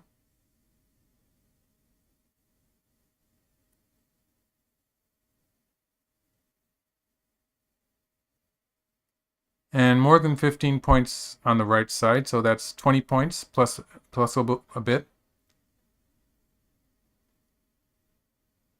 So adding the upper side and the upper left corner, I'd say that's close to 30 points. So white does have about 40 points. So a solid 40 points plus maybe a little bit more than that in the lower left corner.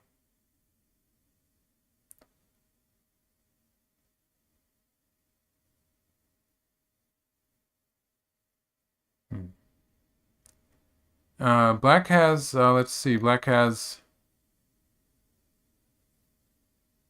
with the upper side and the lower right corner, black has something like 20 points. And black has komi in the upper right corner. Black needs 20 more points to have it a close game. Black does have about 10 points in that right part of the center. And black has a sizable territory on the left side. So yeah, I think at least it's a close game, and it sort of looks slightly better for black, but it's going to be fairly close. The lower left, if black plays, Jonathan Wolf says he can't read the lower left, and I agree, I can't read it really either. But if black connects here, white has to answer that. So if then black plays here, we'll just put in this exchange. If black plays here, then it's going to be trouble for black. Let's see, black can play here. Let's see if black can get out of this. It looks like white can probably play something in between here. that side is okay. So like this maybe. Oh, sorry. Maybe black's going to win by one move.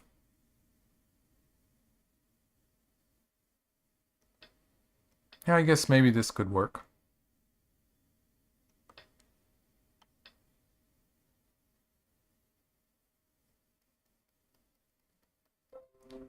But black could avoid that problem by not playing the connection, in which case black could play here, here, and if we assume this exchange, it would be something like this. Maybe better for black to connect first anyway. So it's something like this.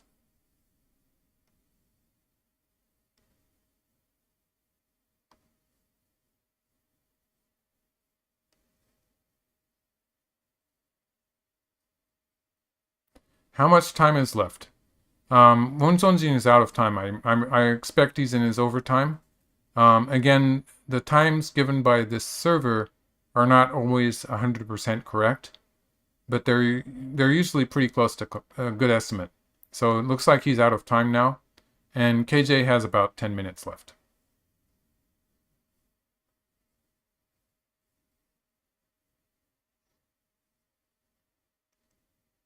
Oh, so black did play that variation. So I think white's going to continue like that. Or otherwise white could play the hane.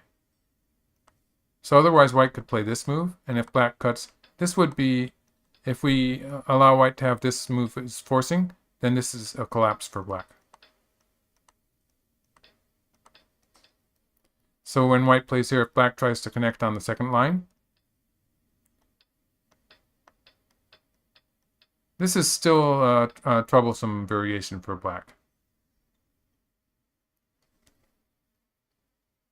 Doesn't look good.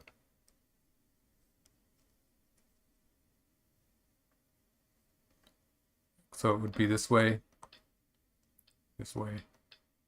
And black's going to start to run out of liberties here.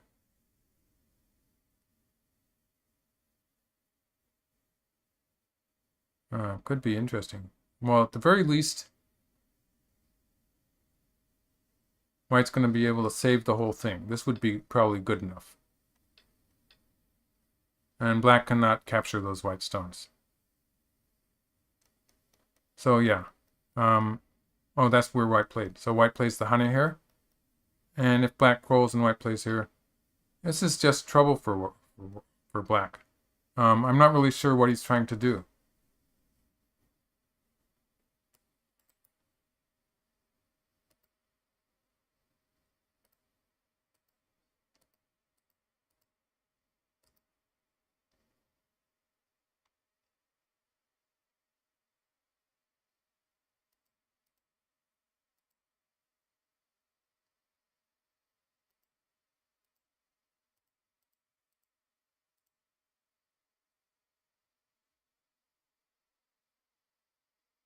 Kuje. Kuje, yeah, I know. I'm mispronouncing it.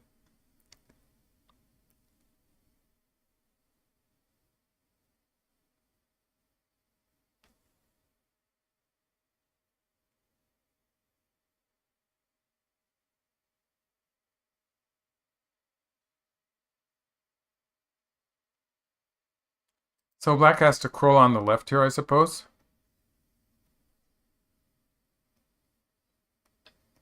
White will be able to push through again.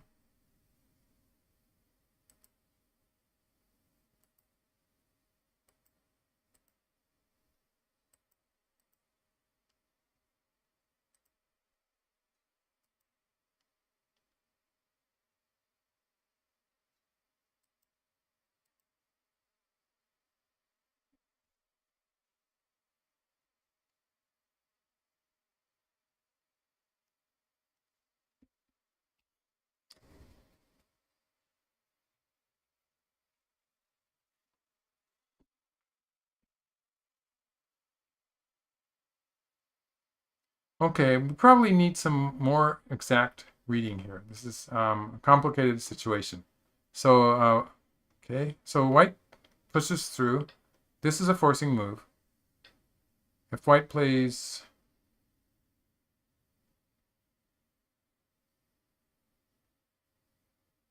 If white plays here.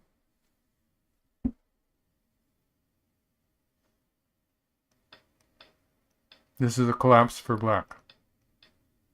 So I guess the question is whether white's going to do that throw in first. At this point, it might be better to play the throw in here. And so if black cuts here, this is forcing, and white wins. So this would be a win for white. So that's variation number 1. And black would jump here or something like that. And so it would be a bit painful, but black would be able to escape. Let's see, what about this one?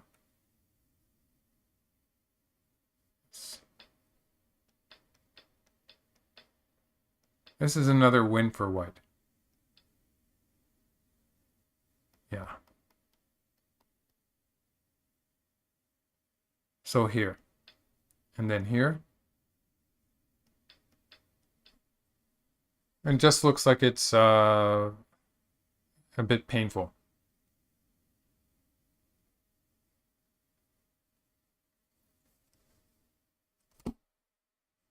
So back to the game. White immediately pushed through. In this case, black might play, might cut here. In this case, so if black cuts, now black's not going to answer something like this. Black cannot answer that. It's just a loss. White wins this one immediately. So black would answer this here. Actually, black has not lost so much territory in this variation, where white's going to have to add a stone here, and black got the side territory. So this is not a complete collapse for black. And if white plays here, now this variation, I'm not so sure that I had it right the first time. If white plays here, black's going to win by playing here, I think.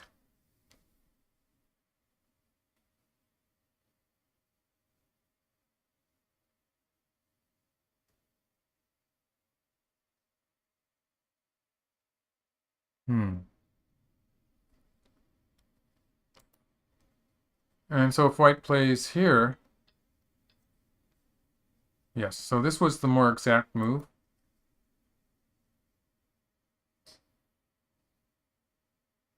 And for instance, something like this. It looks like black's going to win here.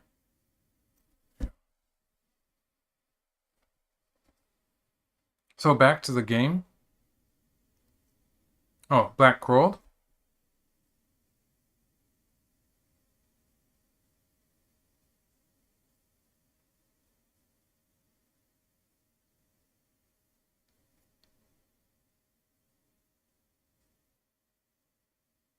I guess this looks like it's working.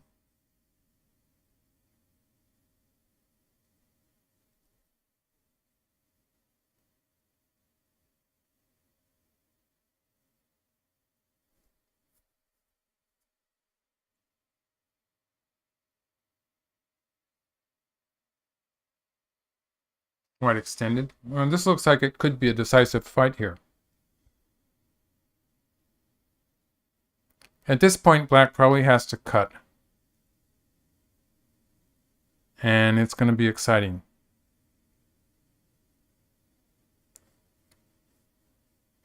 So if black cuts and white again defends the lower side first, in this case it looks like black's going to win.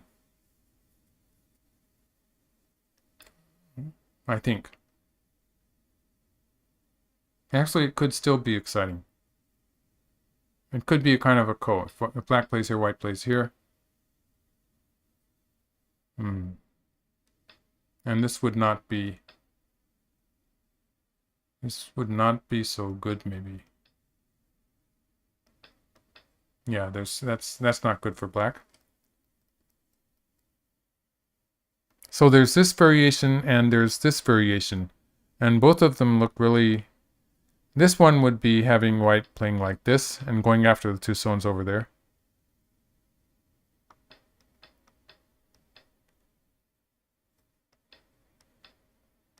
And then playing here. This is just going to be really bad for black. There's some trouble happening on the lower side. I don't really know if it's going to be relevant enough. It's trouble for black. Oh, we're into that variation. And it looks like this could be a decisive fight there. Decided not to play to the end of the game after all.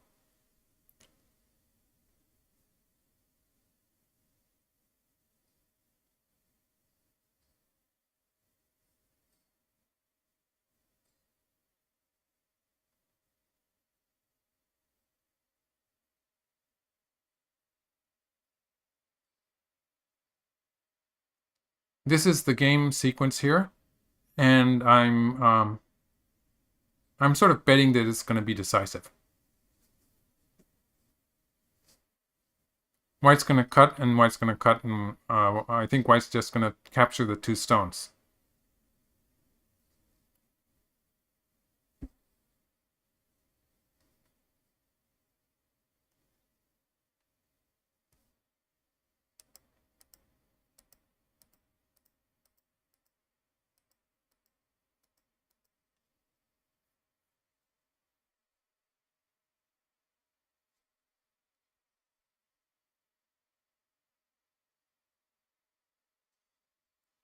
And as far as the left side is concerned, it's a collapse for black if we just look at the left side.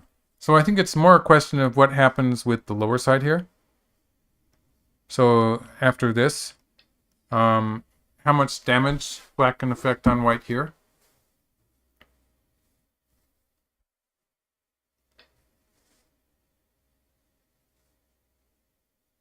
We could get into some kind of a trade again.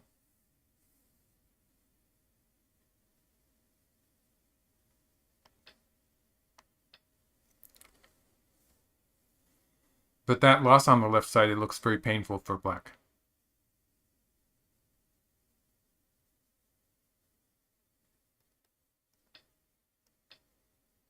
This is going to have a ko involved. Yeah, it looks bad for black here. E13? Okay, where are we? E13. E13, yes. E14. E12, C13.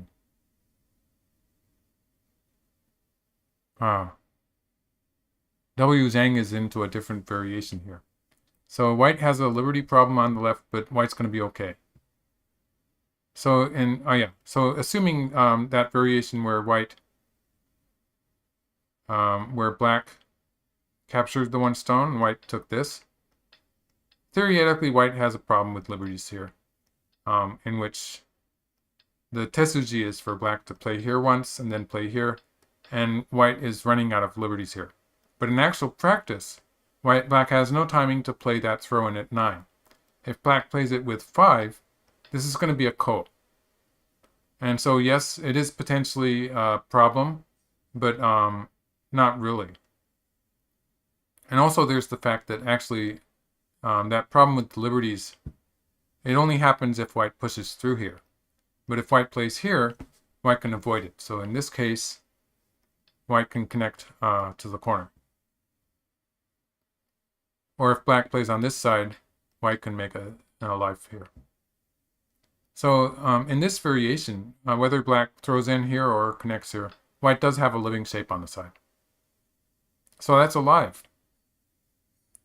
And that's why black left it in the midstream and pushed through here. Oops. Pushed through here. So the left side situation is already, it's already established a life for white. White's already alive. Oh, I'll correct that. Just a moment. So they're fighting a ko there on the lower side. So this way, this way, this way. The only way black can potentially kill white is by playing here, and this is going to be, it's going to be a ko with a very annoying, there's still this move, which is going to be really annoying later on. It's going to be a headache for black. So it's a ko that's not really looking so good for black, but there is a kind of a ko there waiting to happen. And meanwhile, they're fighting this ko on the lower side. So black, okay, white played here, black pushed through, white played a ko threat, and black is going after white on the lower side. White is not dead yet. This game is getting very messy very quickly.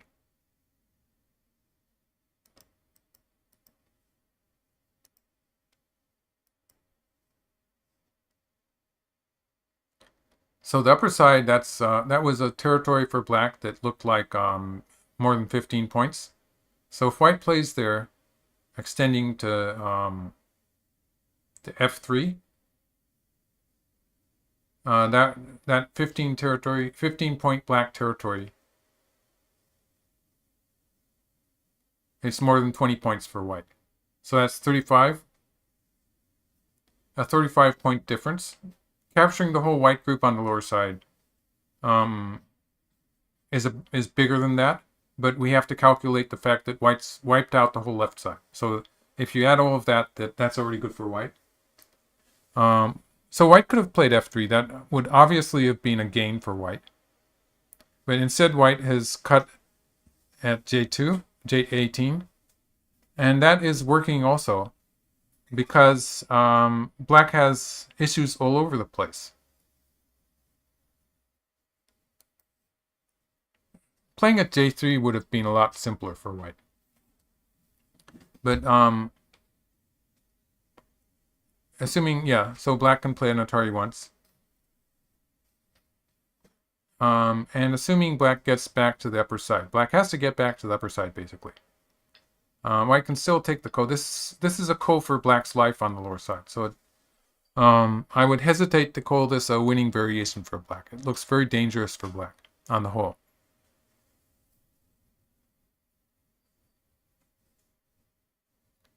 But it was a chance for white to play that big move on the upper side. That was a difference. That's a difference of 35 points. And even if white, yeah, that was big. So maybe black's back in the game now.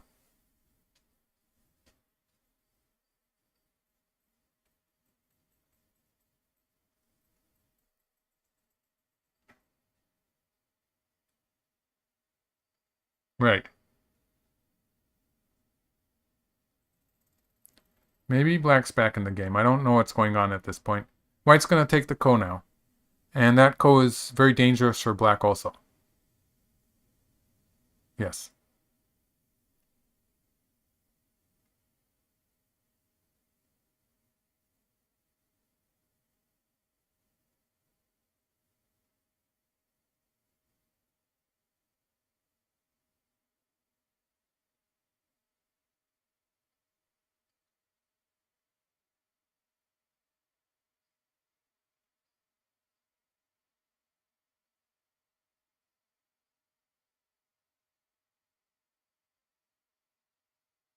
Mm-hmm.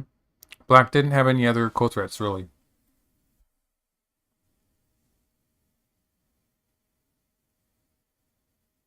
Hmm. And white has to answer that. White will answer by capturing the two stones.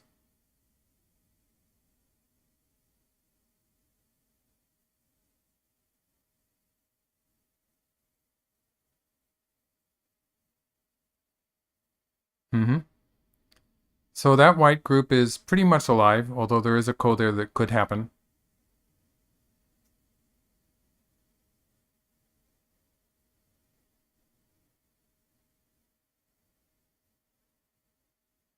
All these kos are sort of related with each other. They could interact.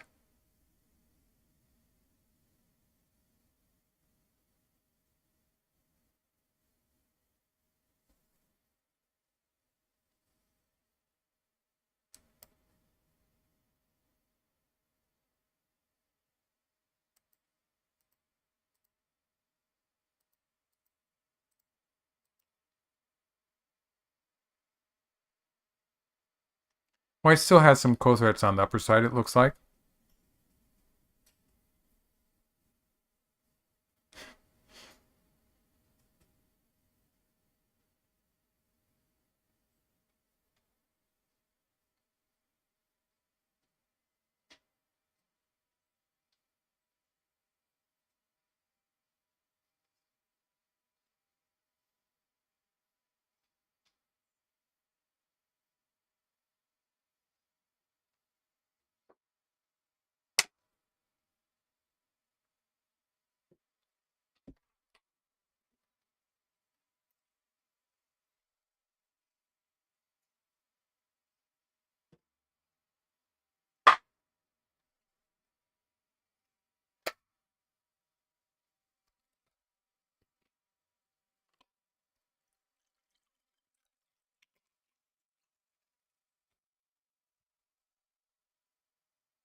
Okay, white needs a good co-threat. White needs a number of good co-threats, probably. M9. M9, yeah. Um, yeah, that could be interesting.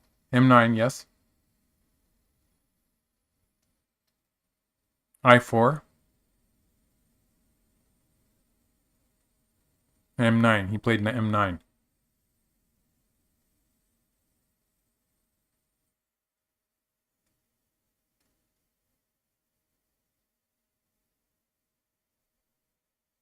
Okay, so that was forcing.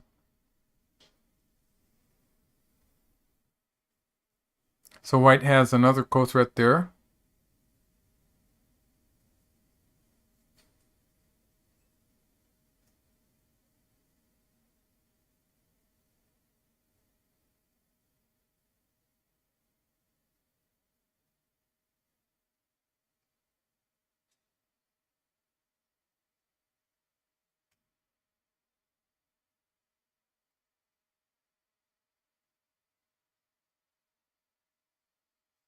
And it's like this. It's KJ, KJ, yeah.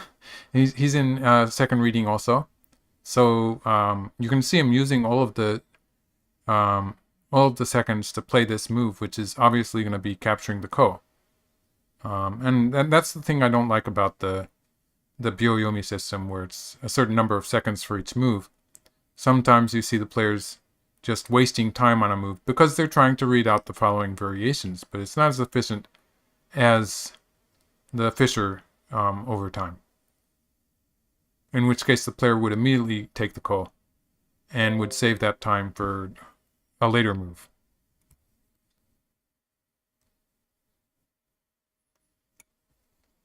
Oh, actually, white did take the ko. Let's see, I missed a move there. Yeah, and black played a ko threat.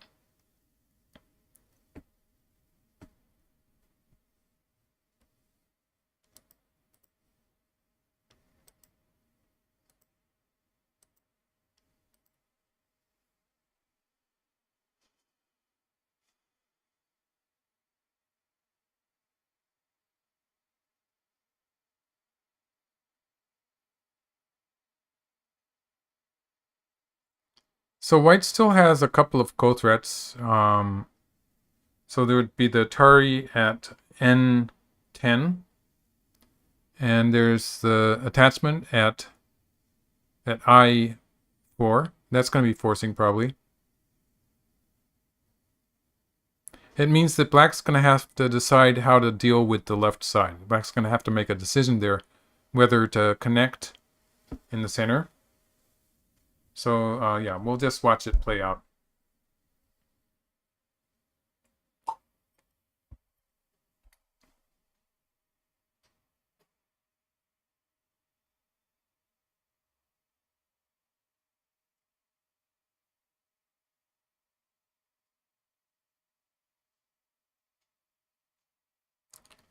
So W4LDOEMERSON. That person is saying, do I think white should have pushed top? And I think that means the move at F3. Yes. If white had played there, I think that would be a win for white. So white lost a clear opportunity to win, if I'm correct. In this variation, though, pretty soon black is going to have to decide how to fix the shape on the left side. Because black did have an option to make it into a ko, which probably is not going to be happening. Waldo, okay, Waldo. A. Solon says that name was Waldo. I'll call him Waldo then.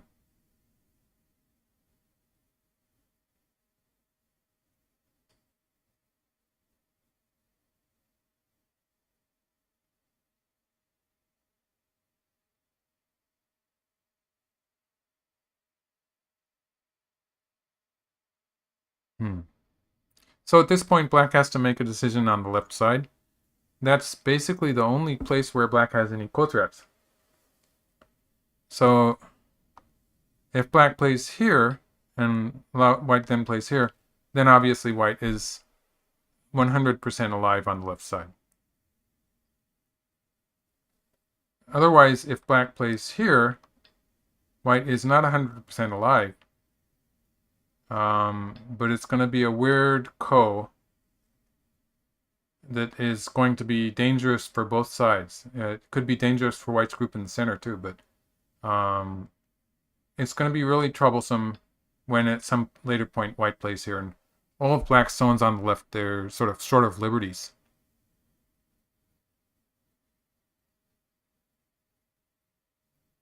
So that looks sort of ugly if white can get time to take advantage of it.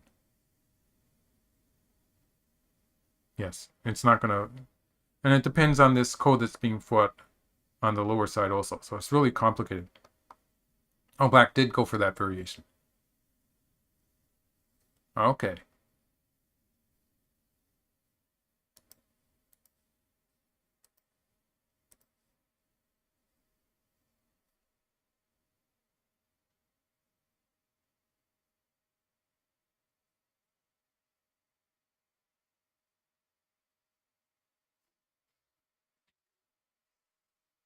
And there's also the issue of the race to capture between black and white on this side. So let's say white plays here. Oh yeah, what the game move? Black wins the ko. White has another ko threat here. And let's say black connects here to starts to look like a double ko, right? And white connects this ko. And black connects this ko. And this is going to be another ko. Haha, because white cuts here. And if black connects, this wins for white. This is a win, one move difference winning for white. And so black has to push through here. And this is going to be a ko. So I guess white would play here, or here maybe. Yeah, white would play here. And black has 3 liberties plus the ko, and white has 4 liberties. So it would be a ko again.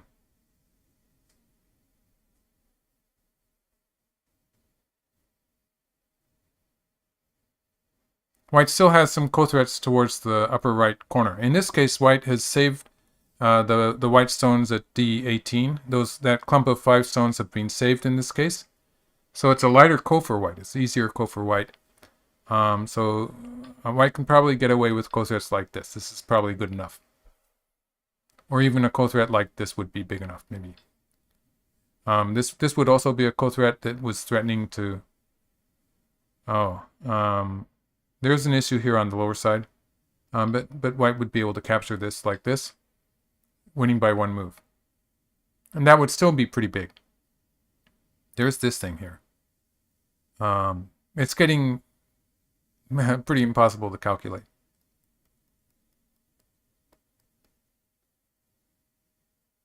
Or white could actually go for the squeeze. I wonder if this would be good enough. What's happening here? Oh, black didn't have time to connect.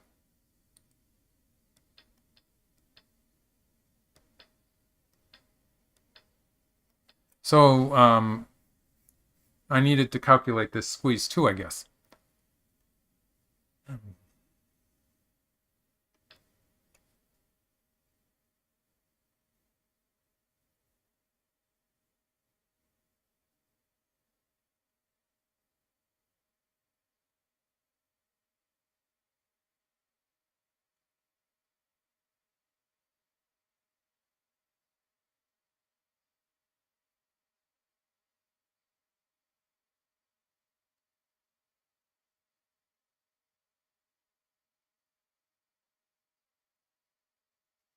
I'm not so sure this would be good enough for white.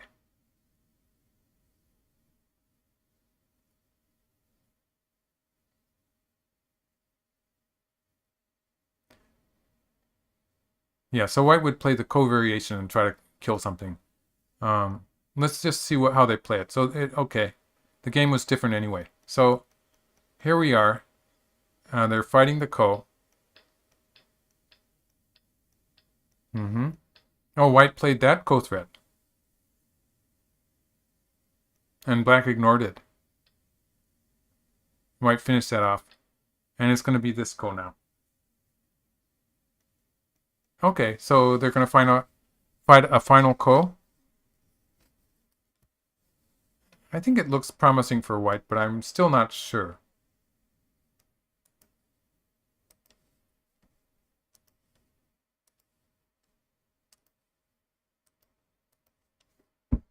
Certainly an exciting end to the game.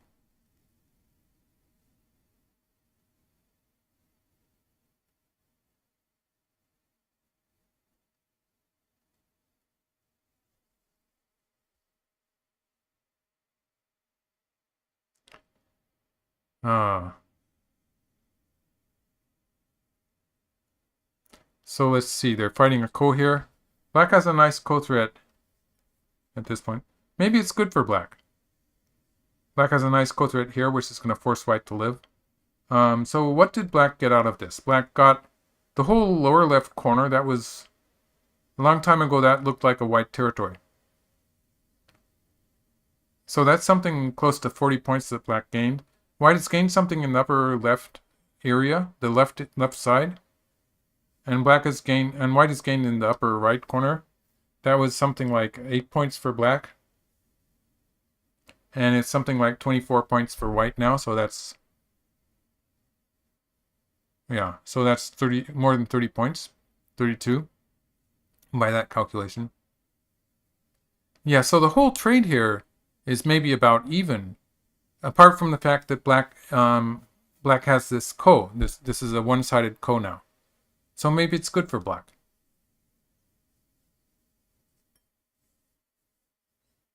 So back to the game. Black did play that ko threat. And white looks a bit this move looks really desperate. Normally white would just play here. And it would be alive. So what is white trying to do with this move? It's just the fact he's trying to get rid of the black ko threats. So he's saying that if black plays here, there's no way for black to kill this white group after white connects here. It's going to be a ko again. So he's getting really desperate. This is a sign that KJ is probably losing already. Moves like this are usually a sure... they're kind of a sign that indicates how the game is going, because the players generally know better than I do. White's running out of ko threats. Okay, finally we're coming to a conclusion, I think. White has maybe a ko threat or so on the upper side.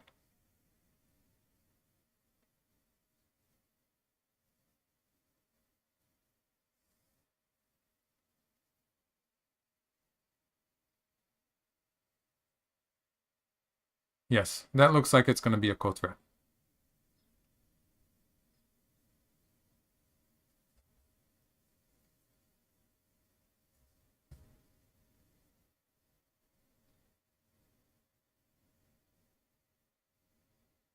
It's starting to look like a win for black.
It would have been normal to play the I-14 ko threat first. Actually, white has another ko threat at E3. So that makes this move work, actually. White's attachment on the second line, it works because it's setting up a following co-threat at e3, apart from the I14, the I14 co-threat, the I4 co-threat, that is, sorry.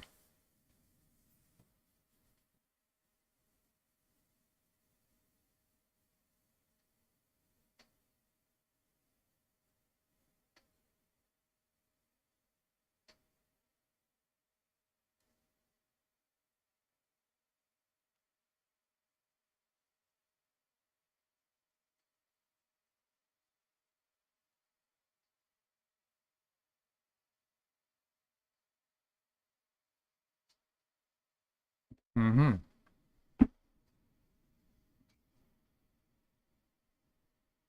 So White's running out there also.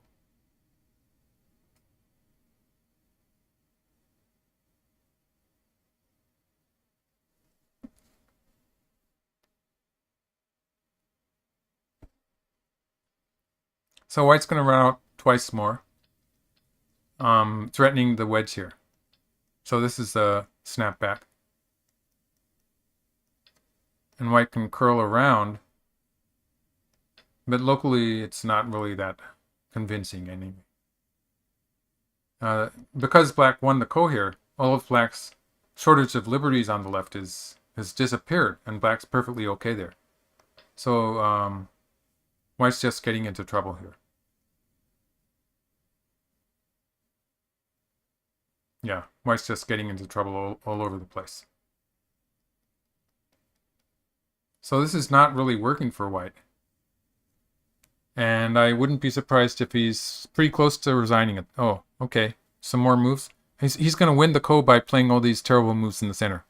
And it's probably just it's self-defeating, I think.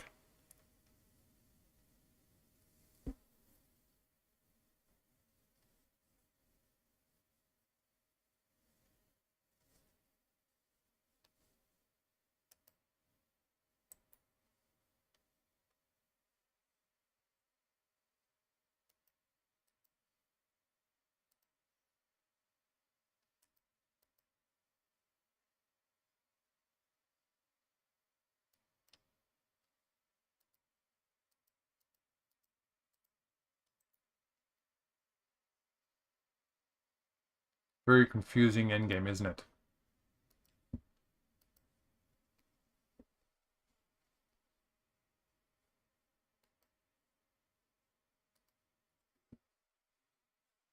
And still not decided yet.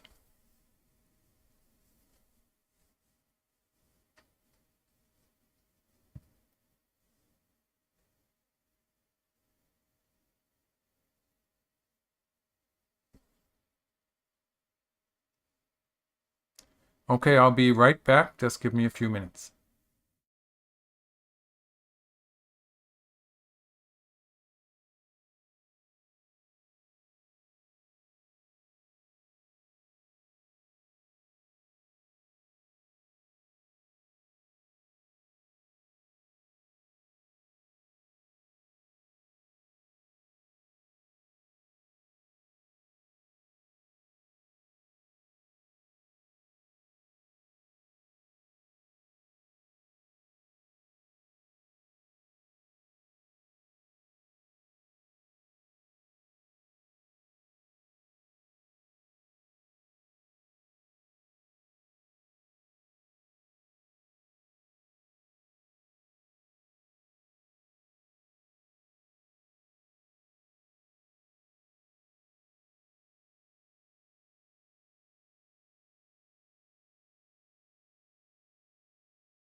Okay, I'm back.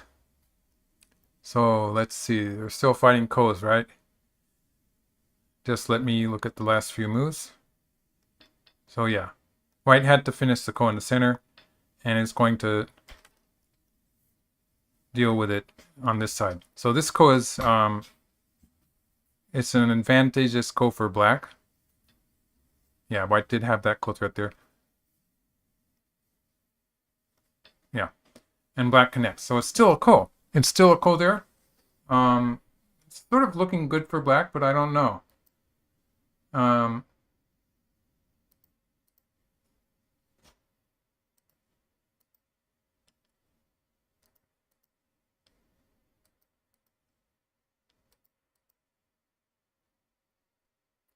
it's depending on the number of Ko threats, basically. So White needs to play White. Let's see, which is better. Okay, that gave me an answer. White plays there, and Black will take the Ko. Black has one local Ko threat there. Oops. Someone changed the order of moves there. Yeah, okay.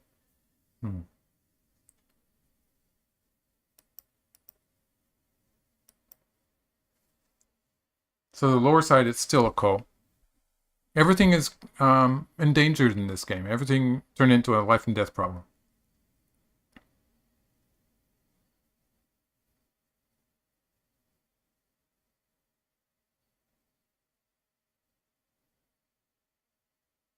It all depends on the Ko threats.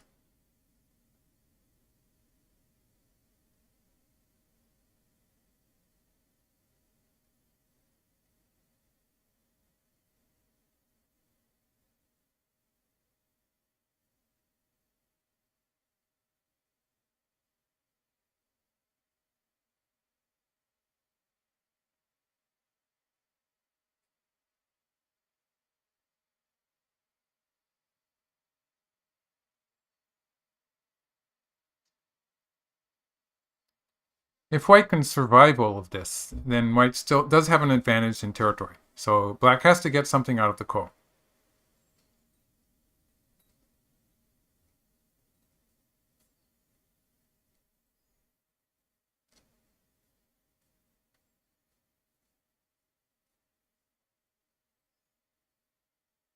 Yeah, White does have an advantage in territory.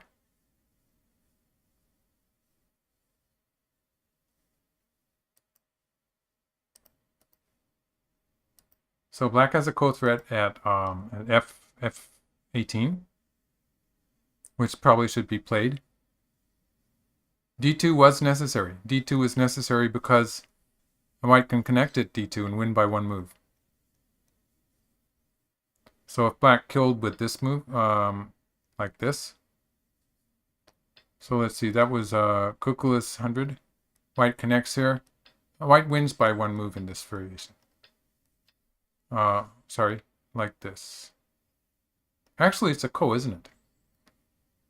That was because I crawled there. White doesn't crawl. White plays, it's going to be a Ko anyway, I guess. So it's a Ko. Another Ko.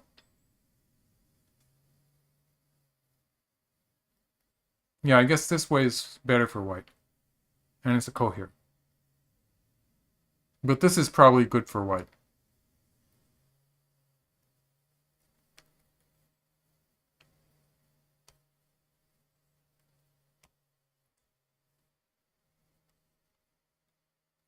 So where are we in the game? In the game,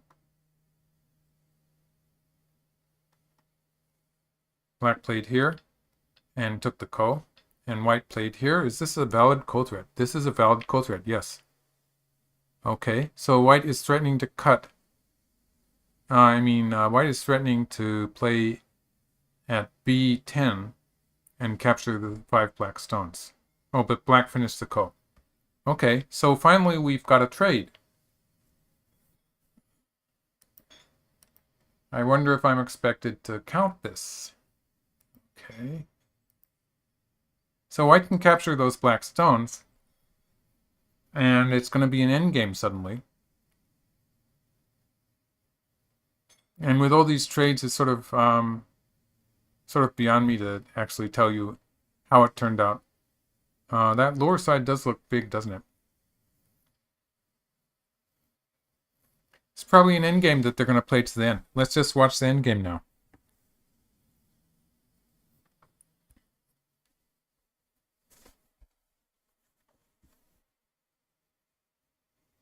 The whole lower side, that was a big white territory, wasn't it? That was white's biggest territory in the game.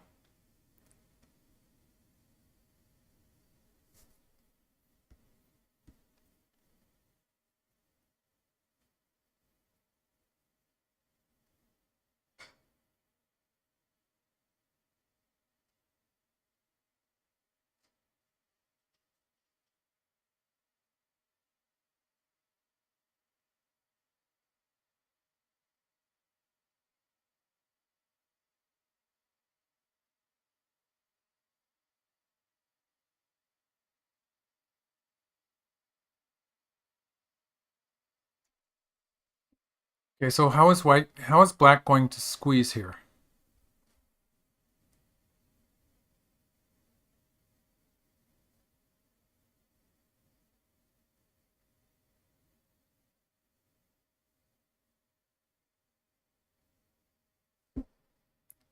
So if black connects first, let's try that one first. If black connects here, white can push here, threatening to capture the black stones. And this would still leave the cut there. So for instance, if we had something like this happen, actually maybe black can push through and cut. No, it's not really working though. So if we have something like this, white still has the cut here and would win in this case. So if black pulls back, then white can play here. This looks, let's see, this is going to be a win for white. Yeah. White has 4 liberties. Black only has 3. So it was a win anyway. Yeah.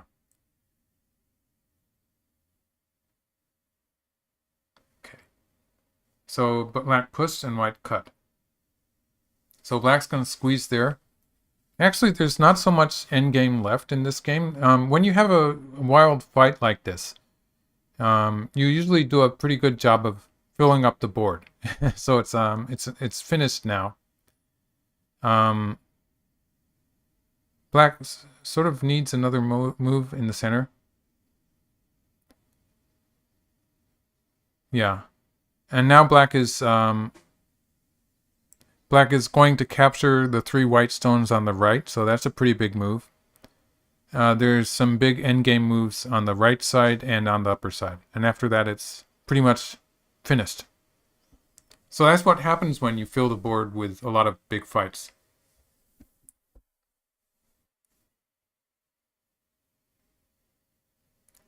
The territory is pretty close. I'm betting on black, but at this point, I don't think I want to count it anymore. I've had enough calculation for today. It's probably pretty close. So white connects here. Yeah. Black's probably gonna... Oh, black played that way. Okay. Yeah, that's a big move. Yeah, I guess it's the same thing. And white has to save those 3 stones in the center, or play on the upper side. Playing a honey on the upper side is a big move too.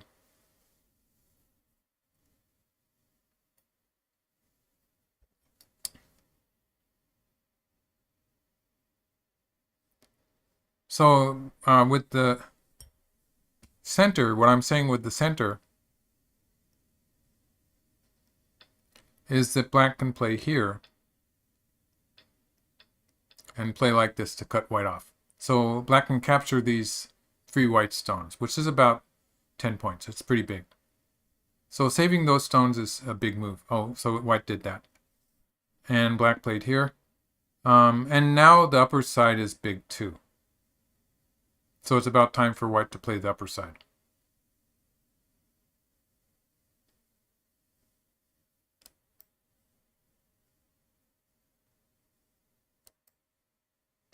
So that hane on the second line on the upper side, that's a big move.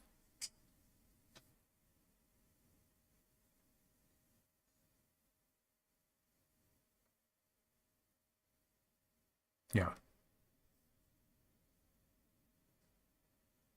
This looks close.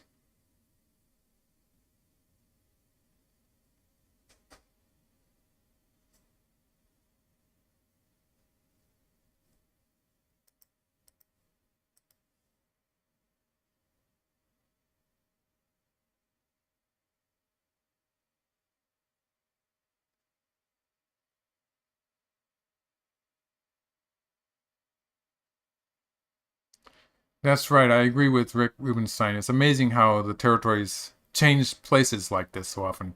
In this game, I think there were some mistakes involved in it. I think it was not exactly the correct variation, but it still is amazing how they did change places.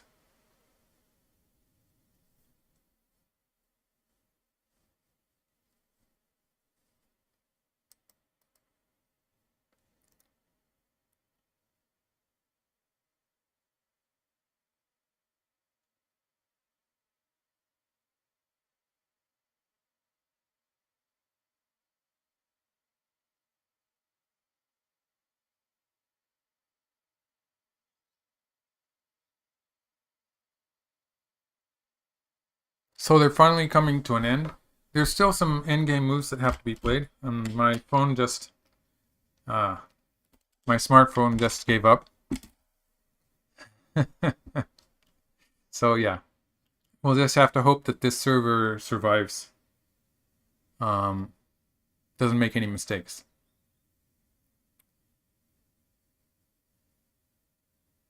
Yeah, that's a big move. And black is threatening to wedge at R14 now.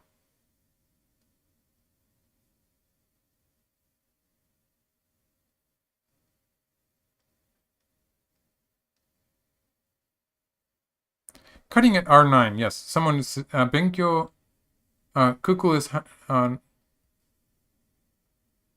Kuku is 100. R9, yes. So that is a move. It's a move that can be played. It depends on having co-threats though. So if black plays here, then this would set up a wedge here. It could potentially be a good move, but white would counter with this. Black would need co-threats to start with, and probably even in a case where black won the ko, it would not be necessarily gaining anything. So the game move is better.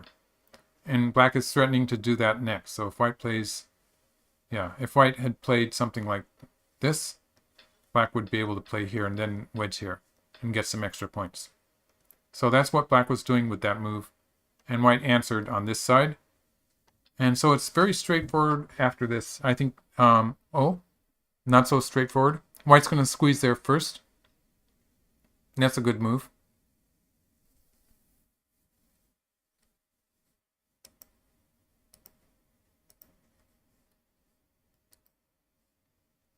So if black covers on the second line, white gets an Atari on top. Okay. So that happened. This is so close.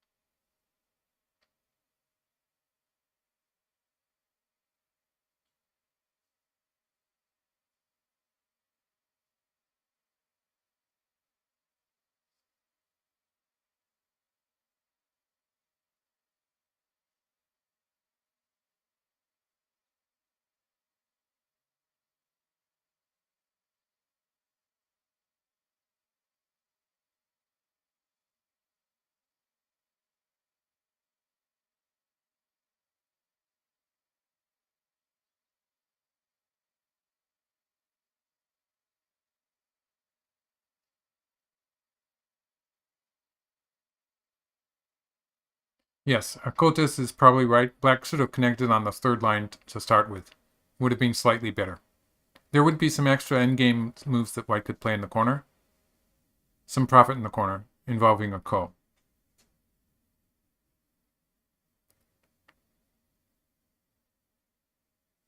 Let's just do that variation. So this was Akotis suggesting that black should have played here. And this would have been better in that it doesn't give white that Atari on the fifth line.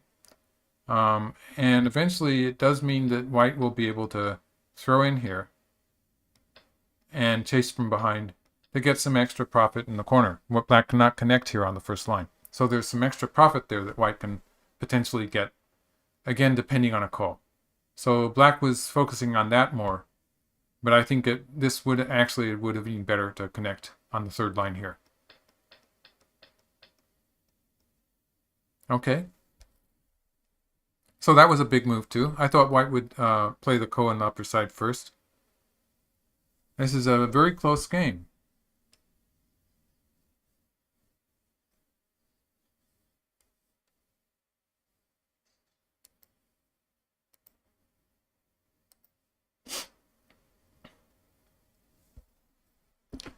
And they have some open space in the center of the board, which looks like it's completely useless. And a lot depends on who makes 1 point there, or something like that.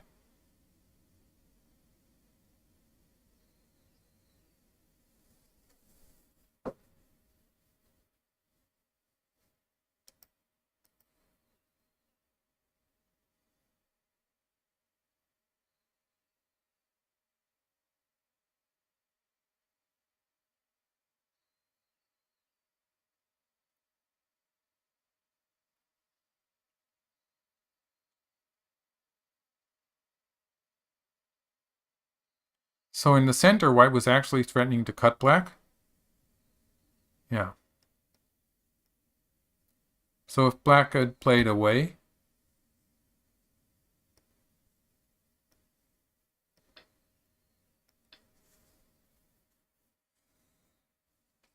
then this would have been dangerous.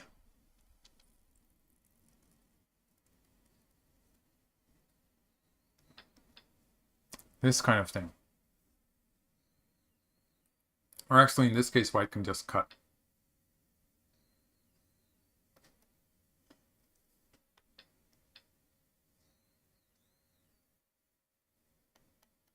So that's why black added a stone here.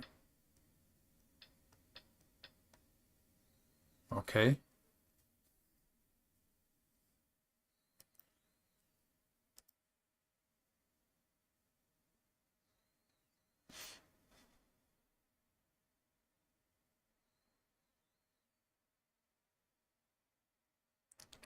Yeah, this is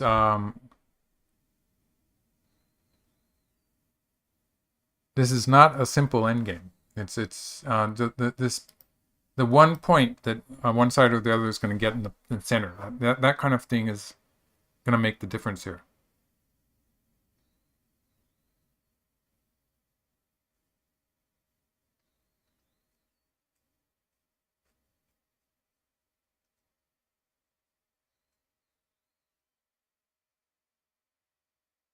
Mm-hmm. Yeah, so this peep is sort of sente. In actual practice, it's probably going to be sente, forcing.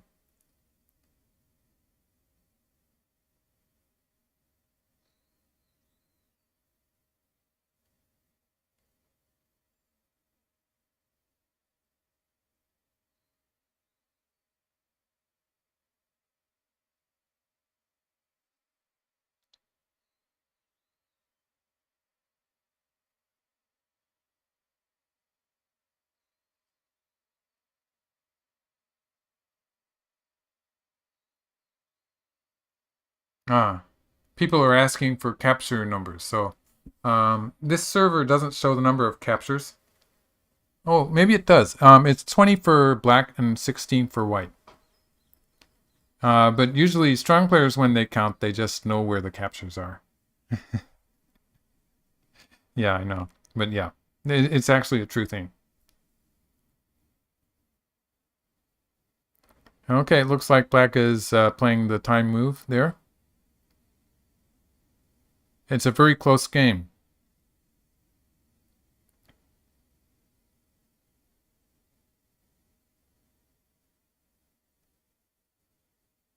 All they have is a few moves in the center of the board. Like the sides are almost finished. And the center is left. And there's a ko-like position. The ko in the upper left corner is an issue. White has not yet thrown in at C19, C1 that is. So that's possibly an issue.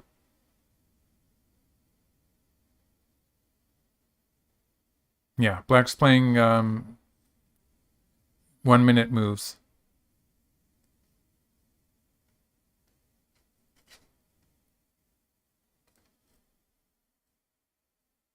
Not sure what he's going to do next. There's a number of moves that make a 2-point difference.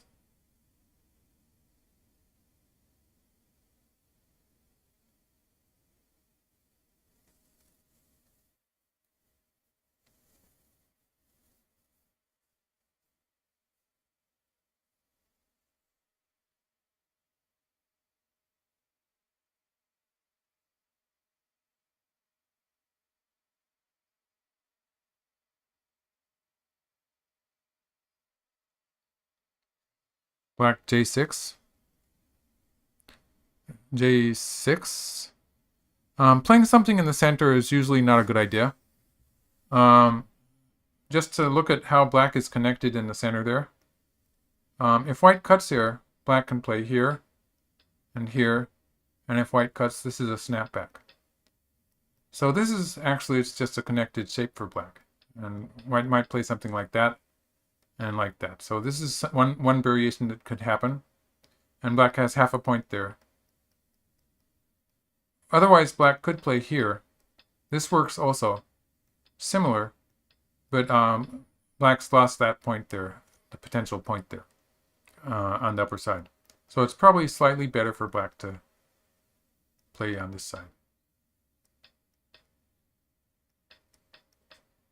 And have that potential point there. So that's what the center position is looking like. And it's going to be somewhere around something like that anyway. So it's probably not worthwhile for black to be playing something there. Doesn't make any difference, I don't think. But white did cut.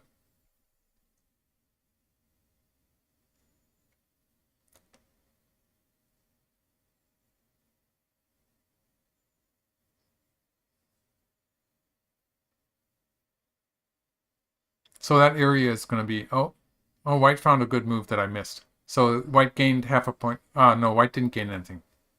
White gained a fraction of a point there.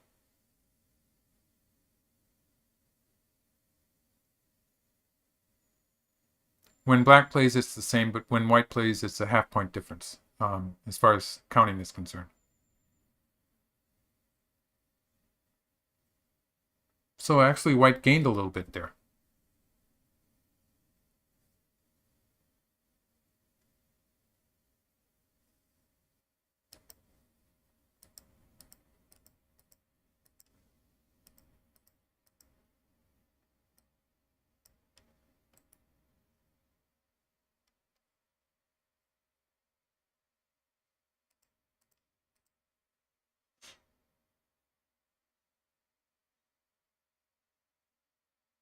Okay, we're coming to an end.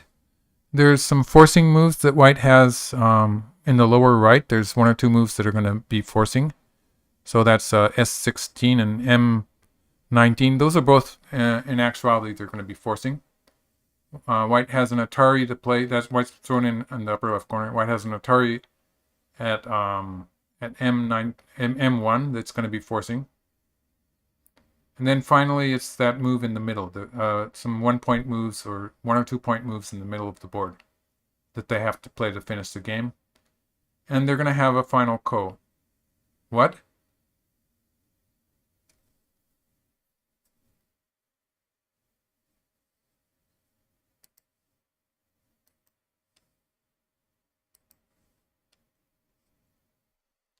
I think black is just saying that he has more ko threats. Is that it?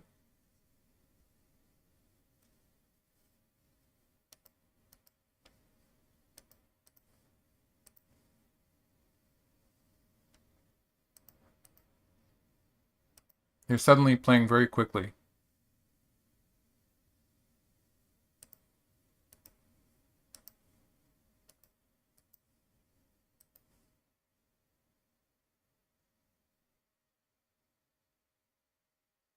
I guess black just has more ko threats, enough ko threats to win this ko.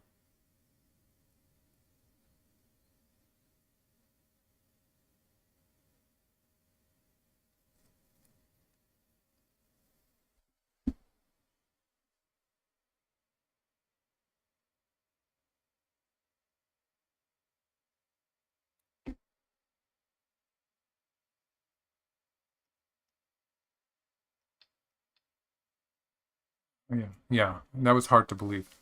Okay.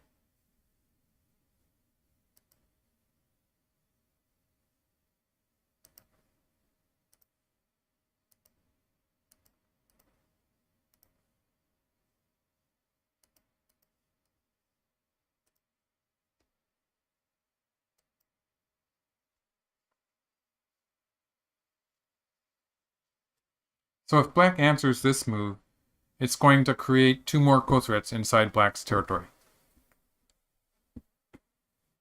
In fact, black actually would like to be able to answer this move at J 15 because that's a 3-point move.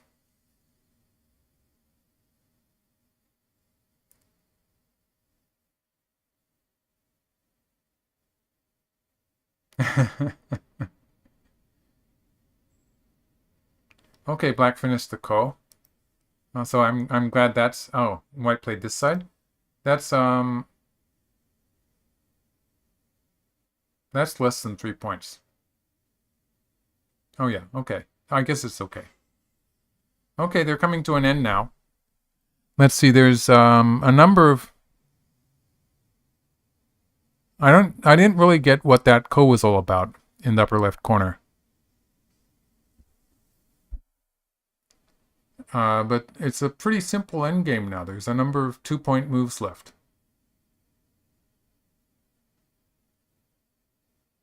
It's just all these moves in the center of the board. And a little something on the right.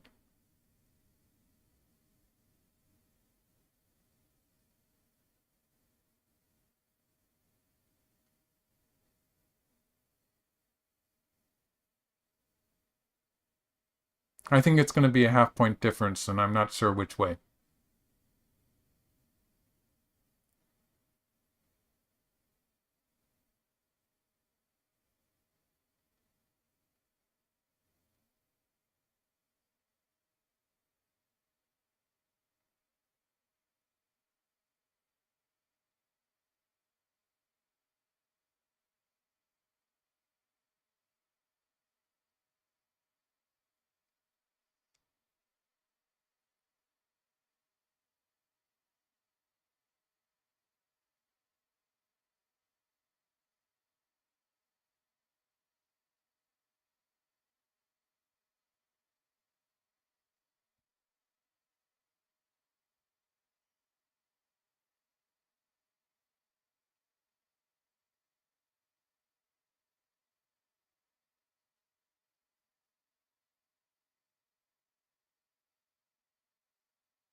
Okay, that's it. There's just that one move in the center of the board, and then they're going to fight a ko in the upper left corner.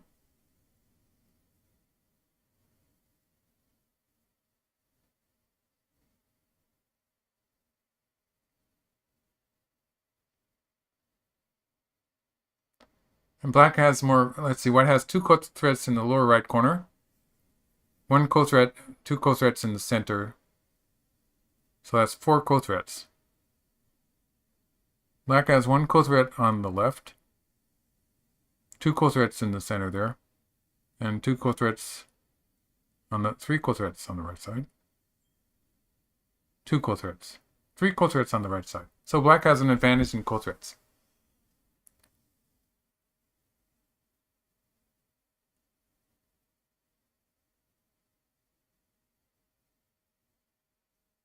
Okay, so white has 2 ko threats in the 3 ko threats in the lower right corner. 2 ko threats in the center of the board.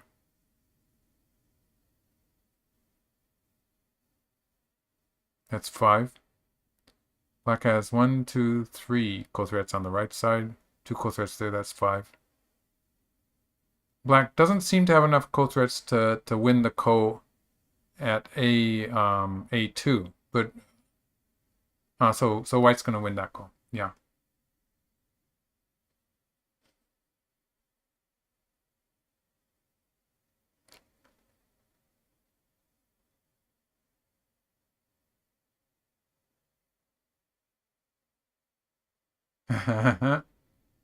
Oh, black's playing the ko, but white's gonna win this ko. White has enough ko threats.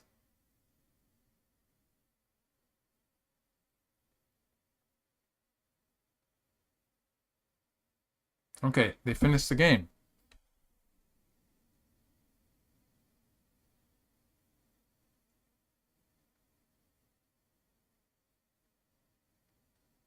I think it's maybe a half-point win for white.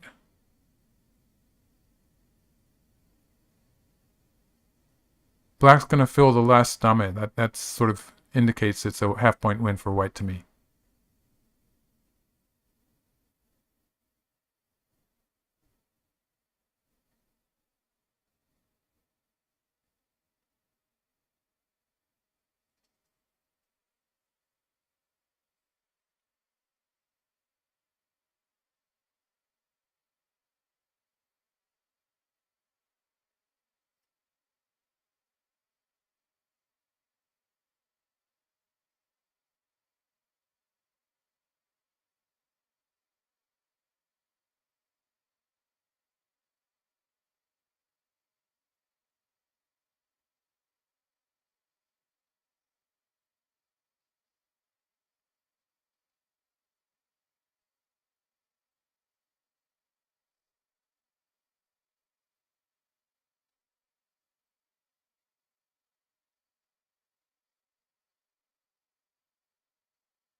Okay, white won by half a point. So congratulations to KJ.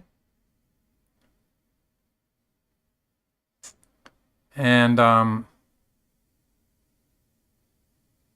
he got lucky. There were points in this game where he was clearly losing, but then he had chances to win clearly also in some points. So it was an exciting game. And so that's it for this live broadcast. And KJ won by half a point. So congratulations for that. That was an important game. I was wondering if he would get past Weon Seongjin. That was a tough opponent. So this tournament is going to be waiting for November, I think, before they play the next level. So it'll be a while. And I will be scheduling live broadcasts probably starting sometime around next month. So sign up to my channel and just put the notifications on, and you will get the notifications. So thanks everyone for coming, and see you next time. Bye. Okay, so I'll turn this off now.